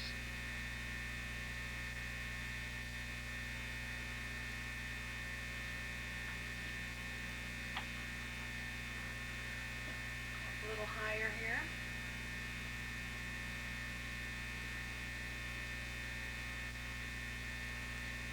Coming right in off the top. Over here, I'm going to want to move this down here. Maybe link with this blue that's here, cross over. So I always think about the relationship of these colors. I like the blue bumping into the blue here, crossing over.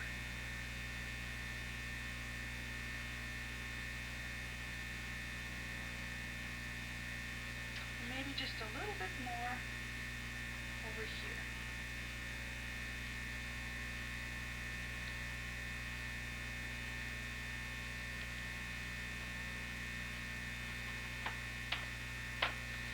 Now there's an awful lot of tricks that one could go into.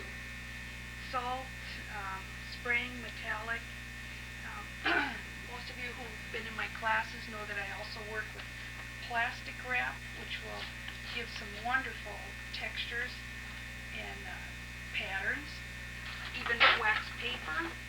But I think what I'm going to do is I'm just going to call quit at this point, and just start talking a little bit about how important it is to present your abstract paintings in a mat. One of the things that always amazes me is how an abstract painting presented without a mat just doesn't have that final impression. So be sure that you have a working mat. Now this is a working mat. It's just a single mat. You can see there's some dirt and stuff on it. But usually when I get to this stage, what I like to do then is take this working mat, look at the piece in the mat, then decide, is there really anything else now that I want to do to this? One of the things I'm thinking about doing is coming in, after this is totally dry, coming in with some colored pencils. And I just keep a whole bag here of different colored pencils. And it really does add kind of a nice little final touch to come in and start doing some drawing and filling in just a few extra colors and textures that has a whole different look when you do it with a colored pencil versus doing it with the paint. So there's another possibility that you might want to try. So to wrap this up, what I'm going to do is I'm going to take and show you some other paintings that I've done. Each of them having something unique about them. Here's an abstract painting that I did. It reminds me of a landscape, but what I actually did is I took pieces of wax paper and I ripped them into strips, and then I literally wove them together and then painted on them and let the paint run underneath and then let it dry. And when I took off the wax paper, it was kind of fun to see some of the textures and some of the lights. And I sprayed on it too with a metallic oxide. That's just the kind of spray that you can get at a hardware store. And I took and sprayed that over it too. Now here's another one that I think has a landscape feel. And this one isn't done yet, even though I signed it. I don't feel it's done yet. But here you can see this is a piece of paper, another piece layered over it.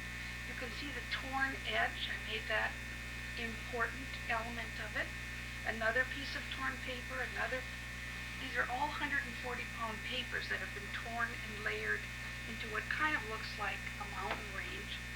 And I think what it needs now is a little more development through this area. Maybe building it up into some more rock-like shapes. That would be exciting. This is another style of working here where we have, I started out again with these pieces of 140-pound paper, only this time I glued it down with a product made by 3M called Tack 77. It's actually a spray, and so I sprayed it with the Tack 77 that it's for temporary use. So this way I could, if I didn't want it later, I could take it off, but if I did want it, I can just stick it back on again. And eventually when I know that's where I want it to be, then I'll use my Yes Glue and glue it down for the final presentation. But here you can see I've used some other techniques.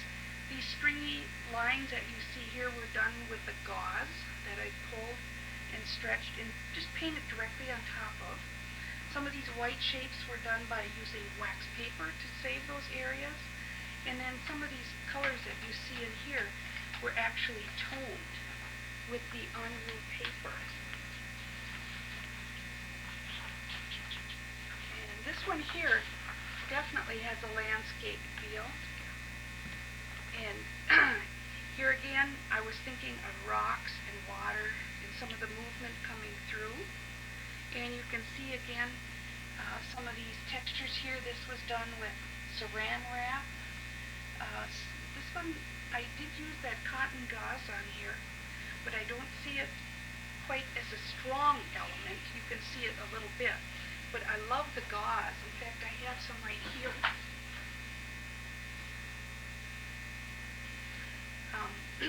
It comes, there's about 6 layers deep. You have to unfold it, cut it, and then once I get it unfolded, I literally rip it up and lay it down and paint on top of it, and it gives some really, really wonderful textures. Now here is another one where I was definitely thinking of nature when I painted this landscape. This is like rocks underwater, and some of these rocks I textured with wax paper. Some of these rocks I textured with saran wrap. I did use some of the cotton gauze again. And then if you look carefully, you can see I even put a little salt in here to get that feeling of the water moving. So I did this in several layers. First of all, I wet the entire paper. Then I put down the pieces of wax paper that I had ripped into these kind of rock-like shapes. And then I put down the saran wrap again into shapes. And then when that dried, I took off all that stuff, and then I came back in and painted these little crevices so that it looked like rocks. So I did have to come in and do all this negative painting to pull this together. And then the whole thing just seemed too bright to me. So what I did is I wet areas when it was just directly over the top after it had totally dried and floated in some of the color.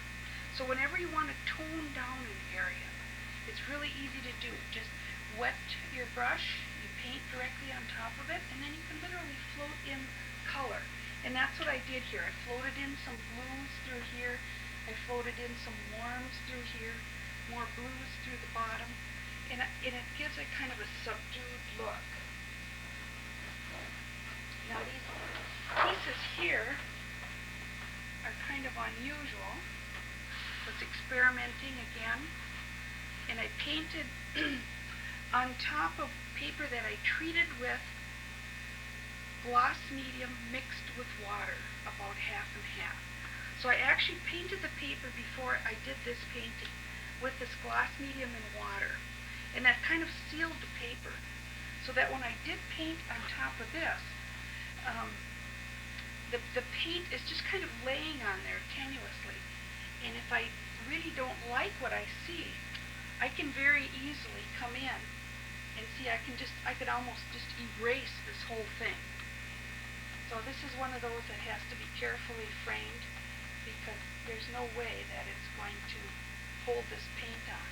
I mean, I could just scrub this whole thing off right now if I wanted to.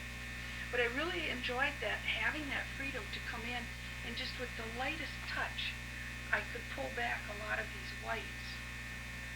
So that's kind of what I do. Put it down, take it away. One of my favorite ways to paint.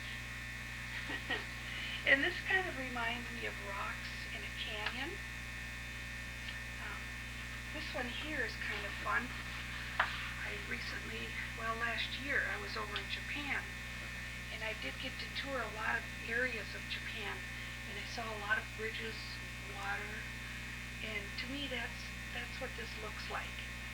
And I'm going back to Japan in a few months and have a show over there, and so I'm going to come up with some clever title. Find a specific place, and can you see the bridge and the water? And of course I always enjoy putting things into a composite. So that's where the shapes are coming in. And here too, this was painted on that surface that I treated with the gloss medium and varnish. And so I can literally come away and scrub and lift out these patterns anytime I want to. Now, here's another one that has some metallic oxide sprayed on it. This one is depending a lot more on the enroute paper. Now this is a wonderful fibered paper that I just put big gobs of it on here. This is the paper right here. It comes in big sheets, and you can just rip it into whatever shape you want. And when you glue it down, not even glue it down, just put it down with water and paint on it. And you can see how beautifully it holds the paint. See, there's no sizing in this. Your paper has a gelatin sizing on it, so when you put the paint on it, it literally is floating around. But when you paint on top of this paper that has no sizing in it whatsoever, it absorbs the color. So that same color painted here is floating around on here, it absorbs the color. So it gives you the nice rich darks that most paintings need. And then this is kind of a little tricky thing. That's called webbing. And you can just buy it at a Menards store. And it's like the step 2 when you're finishing furniture and you want to put a marble-like surface. You just come across with that spray, and it gives you these really fun, kind of scribbly, careless lines. I like it. Now, another area that is very popular is weaving. And see, the reason I'm talking about all this is I want you to start challenging yourself to find new subject matter and treat them with treat them in a different way. And weaving is definitely a possibility. Now, this underpainting that you're looking at here, this was done very casually. I just simply took some water poured it on, and you could see it left a little trail where it was wet, and then I sprayed on it with a metallic spray, and the metallic spray resisted where the water was. So you got this two tones. And then this is just some more tricks using gauze. And eventually I'll cut this and weave it in so that the pattern you see here will eventually emerge in between. And both of these patterns will become evident as I do it. Now this is what we call a straight tabby weave, over, under, and you just tuck it in, and eventually you glue the ends down. Next strip would go the opposite, under, over. But you don't have to do it that simplistically. You can treat this any way you want. Now here's one where I cut the painting itself. You can see here that these strips are over, under. I cut through the painting. They go under, over. But I didn't do it in perfect squares. I literally followed the shapes that are in the painting. And then this first big strip here is actually one piece of white paper underneath it. And what I did here is I cut these shapes out. These were some shapes that were already in the painting. So I just cut them out with a razor blade. And you're seeing those through that wide strip. And then I simply cut into the painting itself and did two strips here and one strip here. So it's just another form of weaving. To me, this is definitely a landscape. I just see land forms in there. Now here's another weaving. This is one I just did recently. It's actually vertical, but I'll leave it in this horizontal position. And see, now this one is done. But this was one full sheet painting. I cut it in half, and then I cut it into all these strips. But I didn't make the strips equal. See, wide, narrow, medium, wide. So I just went through and cut them randomly at these different widths. And then I did the same thing with the others. Cut them randomly.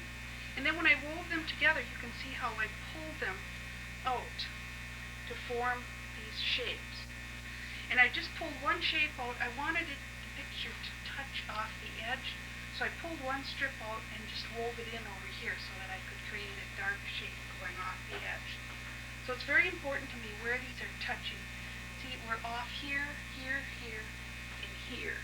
Again, this is that vignette style that I love to work with lots of white shapes. Now, this is another kind of unique deal that I've been working with through the years, and that is a relief. This is actually a 6-ply, 100% museum board that I ripped, and as I ripped it, each one of these plies show up. Maybe you could move in real close here so they could see these various plies. And then when you tone the ply, in other words, when you paint on this paper, the ripped areas receive the paint a little differently, so you can see each one of those layers coming through. And then some of these other techniques that you can see here, these lines going through it, I simply took a piece of clear, this is called a acetate, just a piece of acetate, and I just put it, for example, here, and then I took a sponge and scrubbed away.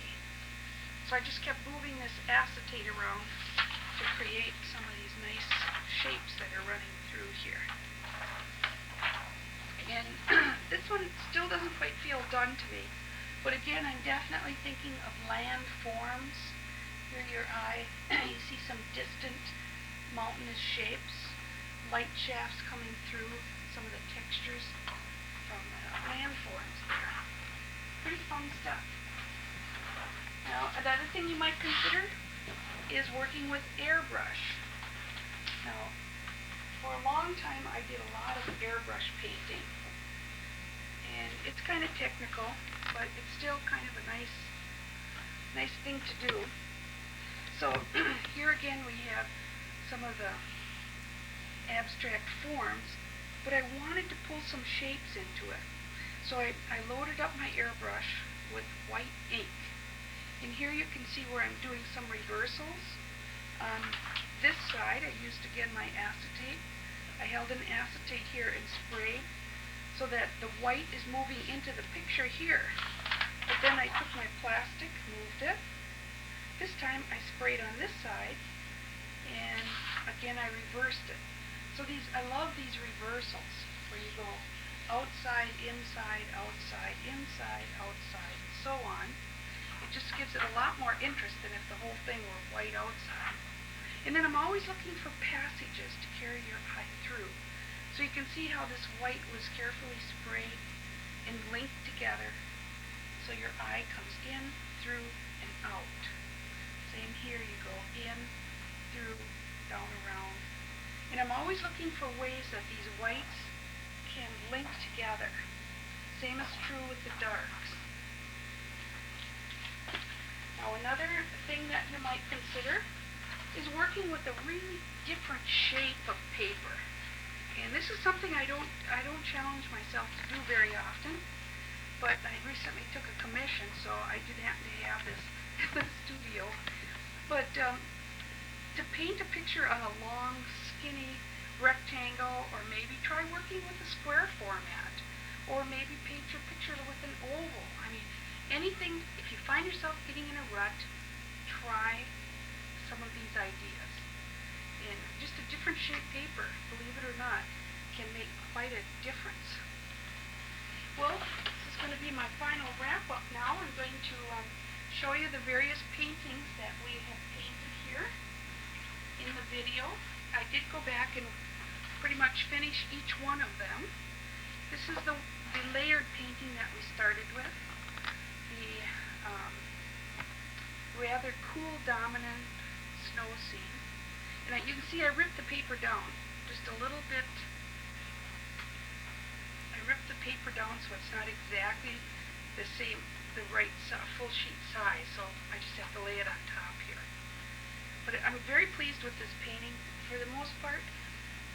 It would really be nice, I suppose, if I painted a bunch of little ducks or something out there. It's like I set the scene all around and I need something in here. I might still pull down a few more of these greens into the water, because I do feel there's a little bit missing right in the very middle. And then you can zoom in on this one. This is the one that's the vignette style, a la prima. Threw the water down first, threw the paint into the water, and created the patterns you see up here. This is the one where I felt it was so central when I designed it, but I tried to give a heavier weight here, and then over this way and this way. So I tried to create this zigzag pattern to pull your eye through, and it works pretty well. If things like this don't work, so you can always come back. I could frame that into a little quarter sheet, and maybe even a little painting down here. I never overlook the possibility of stuff like that. And then this is the one, came back and finished this one. This is the little medieval entrance. I really like this. This was so much fun to paint. And so I came in and I darkened a lot of the little crevices. Here, remember we talked about the transposition of dark with the light bars, light with the dark bars. And I was trying to link these patterns of dark so your eye moves from this side to this side to this side to this side. So I always try to kind of zigzag the eye through the piece. And here too I talked about when I was doing the very textural patterns that you see in here, with where I threw the paint. Instead of just throwing the paint in this entire area, I threw the paint up here to create these nice patterns. And then down here I directly painted to give the more solid look. So So did you zoom in real close on this one so they can see the detail?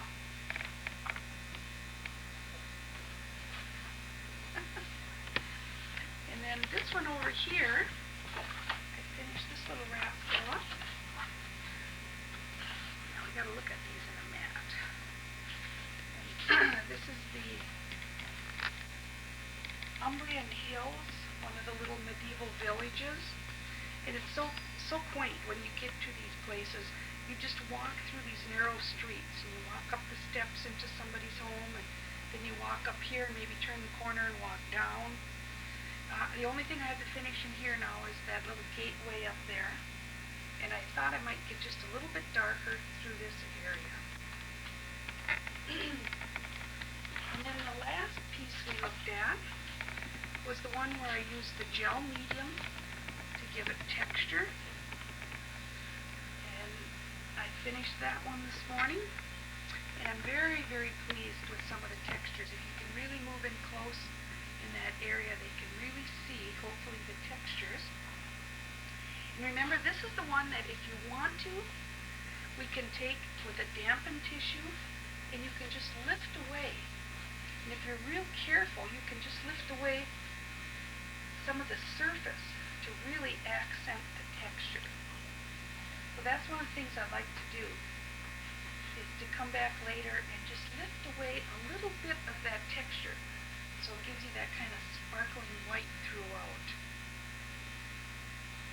So that wraps it up, and I really hope that this is helpful for you in terms of learning some basic techniques in design and trying some new ideas. And what it's all about, of course, is for you to move in and find your own personal expression.